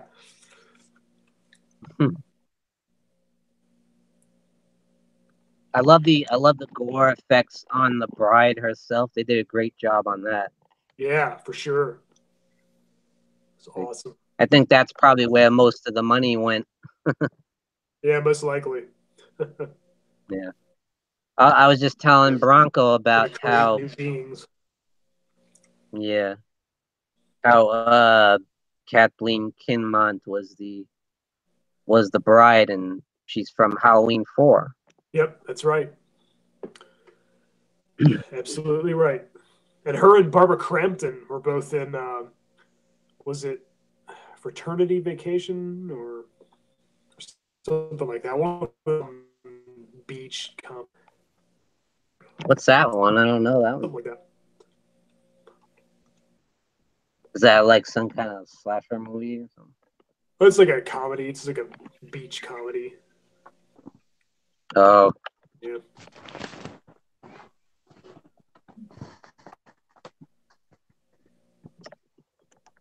Again, I like the how Jeffrey Combs kept, like I said, reeling in Dan Keane, just like the first one. You know, every time he's about to leave or say, "Forget this crazy lunatic, I'm out of here." Wait, so they're both in the he second brings one? up- Yes, yes. So Jeffrey, I knew Jeffrey Combs was in it, but is he still alive or is he like a zombie in it? He's still alive. No, Because he's didn't still he alive. use the serum to bring him back? Dr. Hill didn't kill him. He didn't have the guts. Huh. They never explain how he survived. Yeah. Yeah, Bruce Abbott's in it, working with And they never Dan Kane, working with West again, even though he killed his girlfriend, pretty much, or led to. And somehow they became doctors. Yeah. They still allowed them to practice medicine. I know. After all that.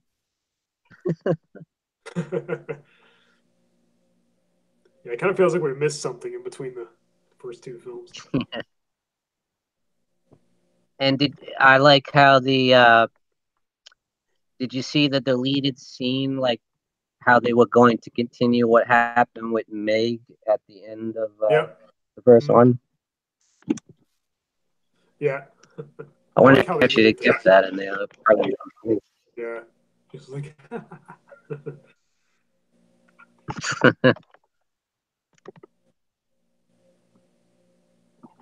What else does it say about? Was everything okay? Again, upstairs? I love the score in the second one too. Oh yeah, big time. The only thing I didn't like the cop guy, the Lieutenant Chapman or whatever. Yeah, he was annoying. Yeah, he was annoying. I'm glad that West killed him. Oops, spoiler alert. Yeah. Yeah, thanks a lot, pal. Yeah, he just. You don't know who we're talking about. Yeah. Yeah. But I'm going to be sitting there watching the movie and be like, oh, so this is the guy that dies. Trust me, as soon as they introduce him and he comes on screen, you're going to know he dies. It's pretty obvious. It's a horror movie. He's an asshole. He's going to die. All the assholes die. Exactly. And then you had the girl from Austin Powers. A lot of vagina. Oh, really? Yeah. That one? Yeah. Oh, yeah. Wow. Yeah, yeah. He's in there. Please say nude. A little bit, I think. Oh, I have such a sweet wife. She still brings me food even when she's. You didn't toast the bread. You didn't deserve the bread toasted, Mr. I get turned on by a girl being licked out by a head. I think I got turned on by it. I never said I got turned on by it. I just said seeing Barbara Crampton nude was fun.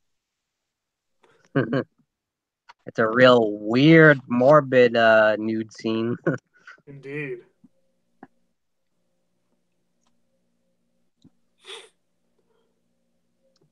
So, just one last thing I want to say on that one, and that is we will create new life. Yes. Love it.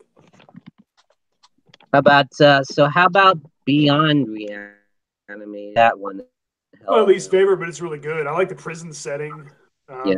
I've never seen a movie where a reanimated or a rat gets in a fight with a reanimated male genitalia. It's the first time I've ever seen anything like that. So.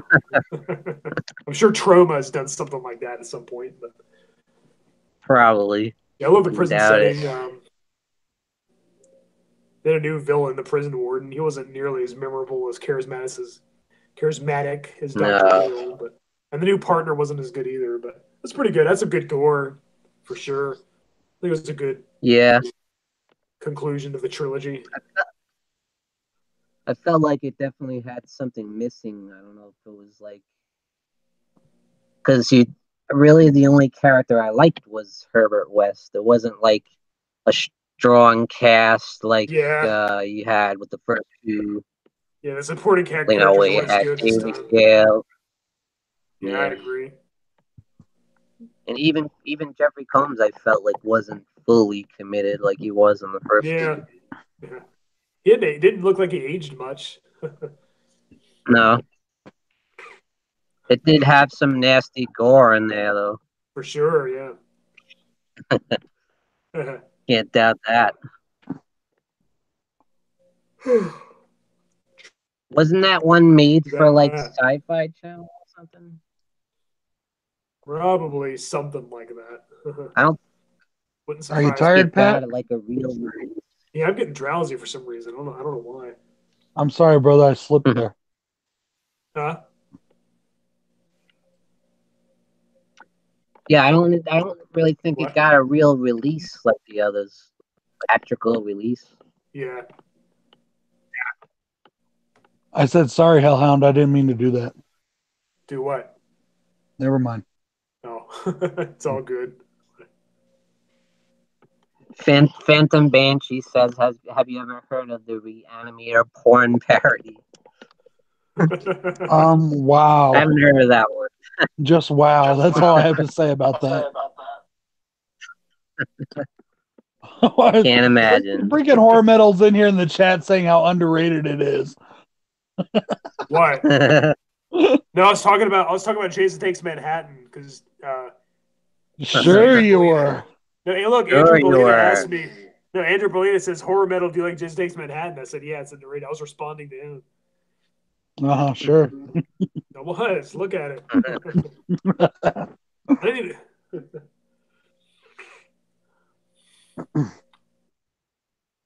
Oh, good. So you mentioned, So you mentioned before about the unmade fourth one that they were planning. House of Re-Animator.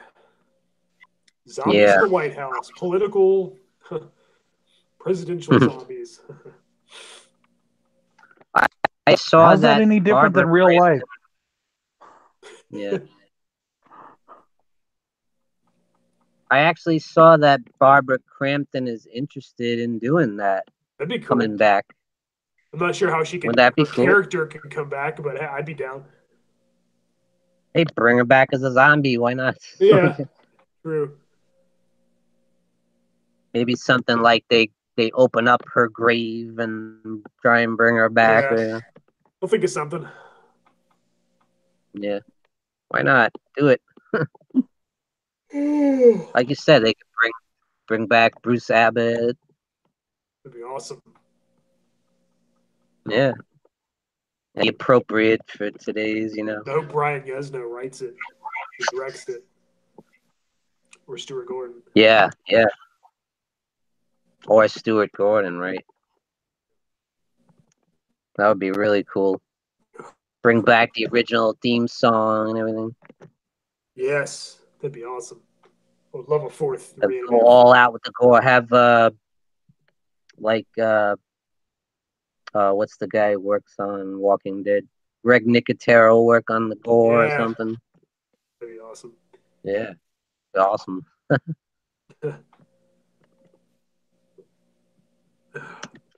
All right, so next up, we were going to talk about Bronco's favorite there, Freddy's Dead, the final nightmare. Final one. It's the last one. Yep. Yeah, the final one. They didn't make any more after that one either. Nope, sure didn't. Just like what was it? The last Saw that they did. What was the final Saw? They didn't make any more after that either. You know. That was it. Chapter, wasn't it? The final chapter. Yeah. Just as the final chapter. Yeah. Blood Spattered Trio, the final chapter. That's what this is. Yeah. I give you a month, Sean. Yeah. Maybe we could do Blood Spattered Trio at the beginning. All right, Adeline. You're not going to get your comments approved if you keep saying things like Freddy sucks. I'm not going to approve your comments. I'm telling you. This is what happens when you make Bronco the moderator of the chat. Yep. No, I'll approve all comments as long as they're not trolls. You know, because all opinions are valid. No matter if you like it or don't like it, all opinions are valid. Unless you like Rob Zombie's Halloween 2. Yes, then your opinion's not valid. Sorry, Andrew. Andrew likes Rob Zombie's Halloween 2. I know. Just kidding. Just kidding. Just having fun. Don't ever be sorry. Like what you like.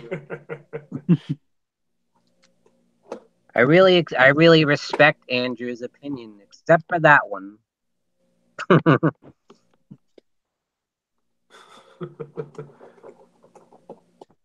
On to Bronco. You want to start that?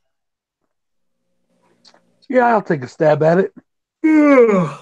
I really feel that Freddy's Dead gets a lot of undeserved hate.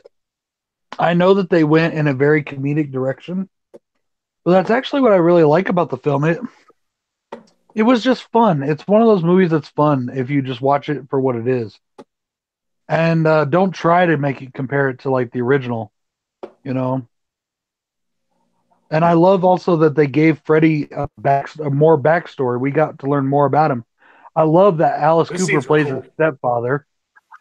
You know, Freddy. I did like that. You know, I like that it showed that he had a wife. He had a normal life. You know, He was one of those guys that hid his stuff really well, and it really made me think. It makes you think again. Your next door neighbor, you never know, man. It could be the guy next door. It could be the guy you play poker with. I mean, it could be Hellhound. I mean, you know. Never know. It could be Hellhound. Now my secret's out. Damn. Why do you think I don't like to reveal my real name? That's why. Huh? But you like the pillar or something. You got a whole wife and kids and right. creepy stuff behind the scenes. You know, I really enjoy the movie. I'm not saying it's a great film because it's not a great film. It's not even really a good film. It's just a fun film. And what is it that you love so much about it? I actually love the cartoonishness of it. Like my absolute favorite part of the movie is when he cuts the parachute and the dude, the John Doe kid is falling. And he moves the bed of spikes into the way. It's like a Roadrunner cartoon. Exactly. Then he turns around and leans against the bed of spikes all out of breath and he goes, ah. And it reminded me of Bugs Bunny, and I loved it. I was like, "That's hilarious." The one thing I didn't like was the town being devoid of kids. That didn't make any sense, especially with what they did in the later stuff. If you know, and I didn't like how they tried to make it in the future when it was actually like 2 years from now, or from then. You know. But that's all those reasons that everybody hates the movie is exactly why I like the movie. You know? Yeah. Sean's like, you're crazy. I'll get you, my pretty, and your little dog too. And your little soul too. Yeah. As soon as I saw that, as soon as I saw Freddy on a broomstick cackling like a witch, I was just like, oh man. I was like, there's still a whole hour to go. Changed here a little bit. There's still an hour and 15 minutes to go. I love when he talks about the power glove and he's like, cool graphics, you know. I love the power glove. I don't like the way he looks. I don't like his makeup. It was terrible. They made him look like he was really old. Yeah. You know? Yeah. It's like a parody of Freddy. It's like a parody of the Nightmare on Elm Street, much like this is a parody of Texas Chainsaw Massacre. So people who like Freddy's Dead probably like this movie too. I'm gonna. Well, except for me, right? Wager. Except Bronco, yeah. Except for me. Because Freddy's Dead is like a spoof of Freddy, and this is like a spoof of Texas Chainsaw Massacre. So, if you like Freddy's Dead, then you always stands to reason you probably like this too, because it's a spoof, Well, you know what? Pat? You may bring up an interesting point. What if Texas Chainsaw Massacre 2 was actually like Texas Chainsaw Massacre 6 or 7? Where they had like other more serious sequels afterwards, maybe, and they kind of gradually got that way. Maybe I would have liked it more. I know. I'm just kidding. Just kidding. No, but I mean, it's a valid point. You're right. It is a valid point. I mean, you're right. I agree. Yeah, it's the first sequel. It should have taken longer for it to, go that route. I agree. I see what you're saying. I see what you mean. To me, it has the biggest case of like sequelitis. Yeah. Like, these have gone on too long now, years. Bantam, I love you, bro, but what's with all the talk about porn parodies? What's going on with that? Oh, wow. Yeah. Yeah, don't watch that. Don't watch Next Generation. It's no good. But to me, it just went way over the line with the comedy aspect. It just went too far, Just a little bit. Right. Yeah. It lost the essence of what Night was, especially like you said. Don't compare it to the first one, but how can you not? Right. That's what it's all about. Is what's the first one established. Right. How do you stray so far away from that? Very much so. It's like polar opposite, but I guess it is kind of enjoyable in like a so bad it's good, guilty pleasure kind of way. Just so stupid you can laugh at it, but it's my least favorite by far. But you can laugh at it. Me too. It's so stupid you can just like make fun of it. I also think one of the reasons I like it so much is the nostalgia factor. I do think that it's nostalgia on this one because I remember the first time I watched this movie, it was at Bill's house, and we were having, I mean, we were kids, so you could call it this, I guess. We were having a sleepover. And it was me, him, and another friend of ours named Logan. Yeah, slumber party, sleepover, whatever, I don't know. We were hanging out, but we watched this movie, and I just really enjoyed it at the time. I was a kid, and I liked it, and I remember we fucked with Logan the rest of the night. Or no, actually, Logan and I fucked with Bill the rest of the night. We wouldn't let him go to sleep, and we kept messing with him, and it was fucking. He hated us for it, but it was hilarious to us at the time. But maybe I just have, because of that good memory of that time. Maybe I've always liked the movie. It doesn't really infuriate me, at least not anymore. Like it's not like so bad it makes me pisses me off like some of the other bad entries and some of the other big franchises. I just kind of roll my eyes at it like, oh man. Kind of cringe, but I don't. Yeah. I don't get how I definitely cringe. Like with Resurrection or something like that. Hey, Geeked Out, how's it going? Yeah, it doesn't make me as mad as Resurrection does. I'll give you that. That's for sure. That just makes you want to like strangle somebody. Oh yeah, big time. I don't like Resurrection, but at least still watch it, without being pissed off. Like the Rob Zombie films, they just piss me off. I can't even watch them without getting. I agree. Yeah, that's true. Dope. What was with all the cameos though? You had Johnny Depp, you had Roseanne Barr, you had Alice Cooper. The Simpsons. You were somebody if you got your cameo in the Freddy movie. That's true. I know, right? I do remember sitting there thinking, boy, I'm so glad John Goodman didn't do this. Was he supposed to? Oh, I don't know, but the fact that Roseanne was in it just made me think that, when I saw it. Yeah. You got Roseanne and Tom Arnold. Yeah. Man, I'm like nodding off over here. I don't know why I got so drowsy. Somebody slip a roofie in my drink or something. Did you invite Bill Cosby over again? Yeah, I think I did. Well, it's late for y'all. It ain't late for me yet.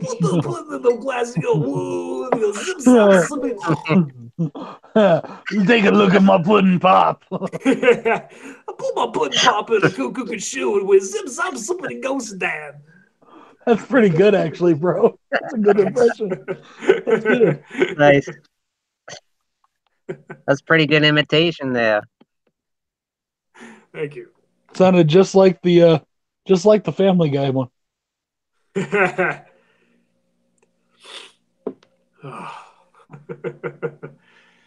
Eddie real good. Remember? Yeah. Eric brings up a good point. Freddy's Dead did have a good soundtrack. I don't really remember it much, honestly. Yeah, it was pretty good. I kind of like the 3D stuff at the end. And I really do love need that. to know about the dream demons and all that. It's cheesy as hell. I do love that one line in there. It's probably one of the best lines in the franchise. Is every town has an Elm Street? Yeah. That is a really good line. No, it's true. My town has one. No matter what they do with the franchise, Robert Englund and his delivery is always really good. Oh yeah, absolutely. I mean, I do like the flashbacks. I do like how they went into his backstory, his origin. Those parts were serious. Yeah, like, that's the part I really like. Goofy movie. Those parts were taken pretty seriously, and they were good. Like, it should have been like a real prequel. The whole movie should have been like that. Where he was the little kid killing the classroom animals. Yeah. That was really good. That was really serious and dark, and then the rest of the movie's so comedic. Like it was actually, And then the kids came up to him, son of 100 maniacs, son of 100 maniacs. Well, this was also the first. Similar in a way with part 5. Yeah. Seemed like it was gonna have a dark tone, and then it ended up being a lot of silly stuff. Super Freddy and yeah, that part was about the silliest part of the movie for me, but I really liked the part of the rest of it, like especially the atmosphere of it, the old church and the old asylum, all that stuff. Oh yeah, absolutely. I thought it was really awesome. The gothic feel. You know what I was going to say? This was the first. I'm not sure if I'm 100% correct on this, but I think I am. I think I might be, but this was actually the first horror movie of a major franchise that was directed by a woman. Oh yeah. Well, that Cemetery was directed. Slumber Party Massacre was. Well, I mean, of the big horror franchises, the big franchises, right. Yeah. You might be right. Yeah, I'm not really sure. I don't know. Every town really does have an Elm Street. I live in a community where there's basically 4 or 5. The community I live in, there's like 4 or 5 small towns east of Albuquerque in what's called the East Mountain area. And every single one of those towns has an Elm Street. I've been there. Really? Uh-huh. When? Back in 2008, I went to Albuquerque. Oh, dude, I wish I would have known you then. That would have been cool. Me too. That would have been awesome. Oh, really? You went to New Mexico? Sure did, yeah, to New Mexico. I have family that lives there. My brother lives in Arizona. He lived in New Mexico for a long time. I've got some cousins there. You ever come through again, you better hit me up, bro. Definitely. So does going there next year. Yeah. So does Jen's Reviews from the Grave, right? Yeah, she lives a bit farther south. Oh yeah. Yeah. Yeah, she lives a bit farther south. She lives down by the Roswell area, I think. Yeah, there's an Elm Street like really close by here where I live. Like it's like maybe it's like right up the road. Really, it's really close. Freddy's coming to your house tonight. Yeah. It's a great line. Love. Definitely. Every town has. I like that.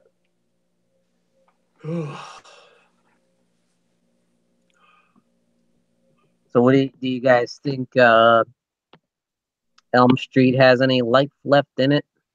Think it could return? Do one more with England and then call it. I think so. Yeah, I think if they do it well, and I really like this idea that I heard that Robert Englund they were thinking about doing, where Freddy comes back and it's Robert Englund, but it's like, what was the whole idea? He later, Queenie, are you out of here? Bye, Queenie. Bye. Thanks for hanging out with us. Thanks for coming. I love Queenie. She's awesome. Yeah. Her and Andrew are Andrew and Eric are two of my favorite, or three of my favorite people on YouTube. I absolutely love them. Absolutely. So, what the hell was I saying? There was supposed to be something where it was like Freddy comes back, but it's like he's older, and he's kind of like, crap, I can't exactly remember. It's kind of like he's supposed to be like, there's supposed to be like another killer, and he's like for the killer or mentoring or something. Huh, interesting. And then they take over from there. They become the new villain of the franchise, maybe, or the franchise. Yeah, I don't know. Yeah. I mean, it'll be interesting. Yeah, if we want the franchise to continue, we're gonna have to either have somebody else be the killer eventually, or somebody else playing Freddy. It's just gonna have to happen, right? Yeah. You know, unless they decide to CGI him all and make Robert Englund's voice over, you know. Yeah. it's inevitable, you know. It's gonna happen sometime. Unfortunately. Yeah. I mean, that's the one thing about it is like anybody can play Michael, basically. I'm not saying anybody, but you know what I mean. Yeah. And anybody can play Jason because they're non-speaking characters. But not Freddy. Right. You know, Freddy and Chucky are a little different, you know. Exactly. Mm-hmm. Anybody ever playing them as well as Robert Englund. Exactly. Because even back in part 2, they were going to replace him. Yeah. Yeah. With some random stuntman dude. And then they found out the hard way, you know, you can't do that. I would love to see the scenes they actually filmed with that guy. I know. I would like to see that just to see what the hell they were, you know. It'd be interesting. And what's his name? Jackie Earle Haley did not do a bad job. It wasn't a bad choice. Yeah, it wasn't his fault. I mean, yeah, the movie just sucked, and they really fucked him up by putting that CGI face on him. Yeah, it looked terrible. Yeah, when they put that CGI face on him, it really hurt it. Yeah. Yeah, it really messed up his whole performance. I mean, yeah, I like that thing he did with the glove that Freddy never did. If you watch all the Freddys again, you'll never see him do it. Freddy will go like that. He'll click his gloves down, his fingers down, but he never. That one thing that Jackie Earle Haley did that was just his own was that. Yeah, that was cool. You know, and that was really cool. I liked that he was trying to make the character his own. You know. He was. But the movie just sucks so bad. It just totally bombs. Yeah. And they tried to inject too much from the original, you know, repeating scenes. Mm-hmm. Badly. Yeah. Badly. When I first saw it in theaters, I was like, that was pretty good, you know. But you still have those nostalgia glasses on. You're thinking, oh man, I just saw Nightmare on Elm Street in theaters. Yeah, it's awesome. Yeah, exactly. But then you go home and then you watch it on DVD and you're like, wait, what the fuck? What the hell is this shit? It's like, is this the same movie I watched? I didn't care for the fact that they made him a child molester, outright like that. Yeah. I mean, he could have been originally, but they don't go there with it. And I didn't like that they put it right in his face. Yeah. And then, like I said, I've said this a couple times now, but go ahead, Sean. I'm sorry. Now you're a guy that you're going to hate him. You're going to hate Freddy because... Yeah.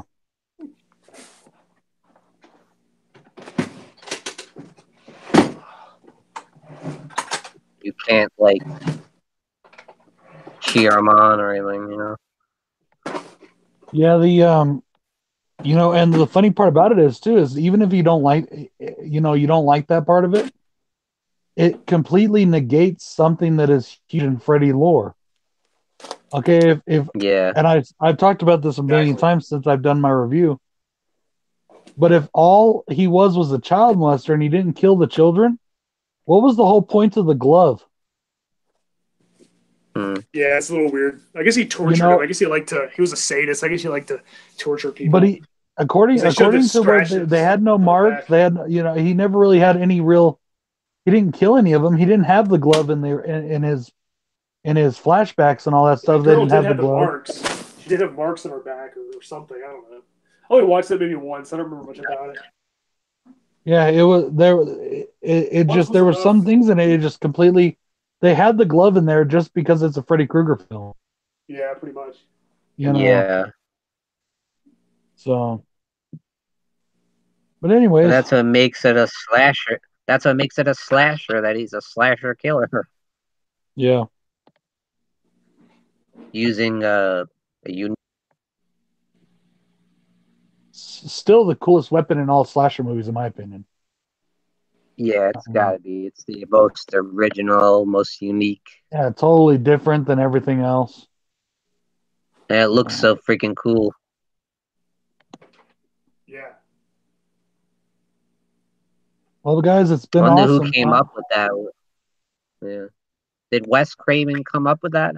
I think it was a Wes Craven idea, but I'm not 100% on that. I'm pretty sure it was Wes, though. Yeah, brilliant.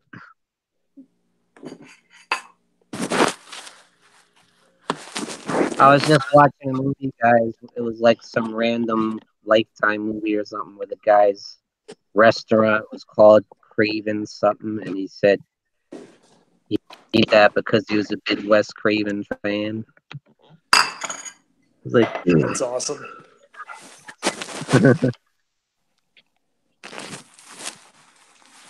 Definitely one of my favorite horror directors. He has to be. Easily. Rest in peace. Yep. Yep. He was always my favorite. And then, him and John Carpenter. Now, when I was younger, I mean, Halloween is my favorite franchise now, and Halloween's my favorite horror movie. But when I was younger, it was Nightmare on Elm Street and the Nightmare on Elm Street franchise. So, You know what one I always loved that's kind of a guilty pleasure was Deadly Friend. You guys ever see that? Years ago. The one with the freaking robot baby. Mm-hmm. He throws the basketball at the lady's head, smash pieces. It's kind of silly and stupid, but I always like it was fun. Baby, right. Baby. A little bit like Chopping Mall, kind of. You've seen that, right? Years and years ago, I do have a copy of it now, so I'm gonna watch it again sooner or later. I'm gonna watch it again soon. So that's a really fun slasher.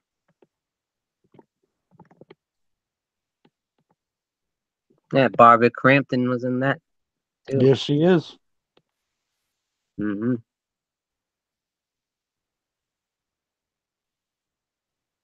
Yeah, I'm trying to figure. I think I'm gonna do the movie Hallowed for my Slashback Saturdays.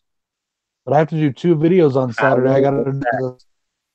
I have never seen it. I got it in that 20-pack of movies that that Omnis and Esquire sent me, and I'm gonna check it out. So, but I was hoping to have a Wild Eye film that fit the motif, but I don't think I have one right now. But I am expecting a package from Wild Eye, so maybe I'll get one between now and then, because I have to do 2 videos on Saturday. Yeah, I like your gore face interview there.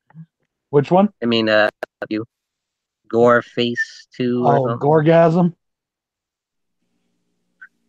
Yeah. Man, you know what? Okay, but here's an injustice. There's an injustice there. The one that I did the day before, the Turnpike Killer, that movie is really good and deserves being spread around more.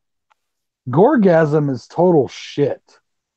But yet that the Gorgasm review has a lot more views on it already in less than a day, because I put it up less than 24 hours ago, than the Turnpike Killer one does in 2 days.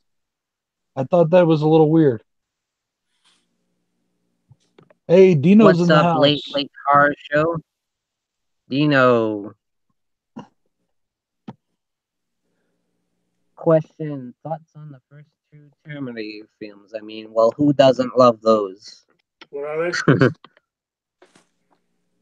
they? Adeline's Universe asks a question, thoughts on the first 2 Terminator films? Love them.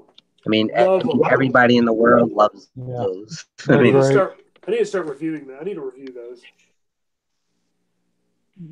Dino wants to know if you're still going to be making content, Sean. Yeah, we'll be making content here and there still. Not as much. I'm just going to be slowing down a little bit. But I still will be making videos.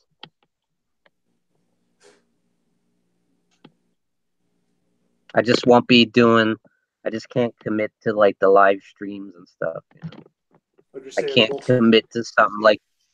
I can't commit to something like you guys do with the Slashback series and the stuff like that, you know. Well, the cool thing about the Slashback series is you don't have to do it every week. You can drop in and out as much as you want on that one. If you ever just want to do a video that happens to be in that theme, just, you know. I think Hellhound is getting tired. Yeah. I'm exhausted. I'm like, I can barely stay awake. Well, I guess we should probably wrap it up. It'll be 2 hours here in 2 minutes. Oh, wow. So. Final live stream. Final episode. Yeah, I know it sucks. The final chapter. Just like they never made another. Yeah. Just like they never made another Friday the 13th, and they never made another Nightmare on Elm Street. We're never gonna make another one of these Blood Spattered Trios. Maybe we'll follow that formula. We're never gonna make a horror hangout again. Yep. That was good. That was a really good episode, I have to say. Someday we'll be back. Yeah, it was. I love the way it turned out. Yeah, we all had a good so was this. So was this episode, guys. Thank you very much. Thanks for having us. It's been fun. I'm glad we finally got I really enjoyed for a while. Yeah. I really enjoyed doing the Blood Spattered Trio, guys. Me too. And I'm still gonna get the shirt made, Sean. I was talking to a friend of mine who does t-shirts just the other day, and I'm still gonna get the shirt made, so you're still getting them. Sounds good to me, man. And you still have to take part in my contest. Of course. Gladly. Congratulations to 500 subscribers, by the way. Yeah. Well, I appreciate that. You're almost to 4. Congrats on that, brother. Wow. Good job. Thank you. What are you at, Hellhound? Like 1,100 now? What are you at? I think it's 1,070 something. Sweet, bro. I haven't checked in a while. So something like that. Yeah, I guess it's almost 1,100. That's great, man. You should be proud of that. That's pretty awesome. Cool. I didn't think it would ever go that far. You, Andrew, and Dino are the superstars of our little circle. Yeah. Yeah, Andrew's got quite a few. Good night, Dino. Have a good one, brother. A friend of mine, Boogeyman Ben, he's quite up there. Yeah, but I'm sorry, I almost forgot about Ben. Ben has got like 2,000 subs too. He's an awesome guy. He's a good bud too. Yeah, he's a great guy. He was one of my first friends on YouTube. Oh yeah, that's cool. Yeah, go a while back. Well, brother, we are definitely gonna miss you.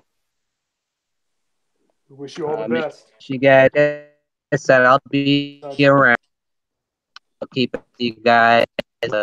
Facebook Messenger and I'll still be doing videos. Maybe we could do some tags here and there and stuff. I'll show up outside your door, crouched in the bushes, beating off. Like a snuff film. A snuff film.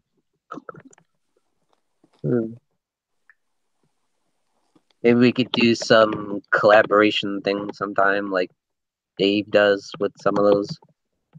Anytime, bro. I'm always open. Well, not always open, but you know what I mean. Anytime you want to, just let me know and we'll figure it out. Dude, I'm always down. Well, thanks everybody out and you for watching the Blood Spattered Trio live stream. The final chapter. Thank you for all the subs watching, everyone watching out there. And thank you, Bronco Juggalo and Hellhound, for letting me be a part of this great experience. Thank you, brother. We miss you. So I'm pretty sure. Yep. What's that, man? I was just gonna say, I'm pretty sure we'll all be doing some more stuff. Hellhound and I will probably be bringing y'all something sooner or later. Absolutely. Yeah. Guys, you guys make awesome content, so everybody subscribe to Bronco Juggalo and Hellhound from HorrorMetal. They both have awesome channels, great reviews, great content. They talk about music. They're very versatile. Awesome channels. Thank you, brother. And thanks everyone for watching. Thank you guys and have a great night. And thank you for tuning in. And peace out, brothers. Blood Spattered Trio for life. Forever. Good luck, brother. Yeah.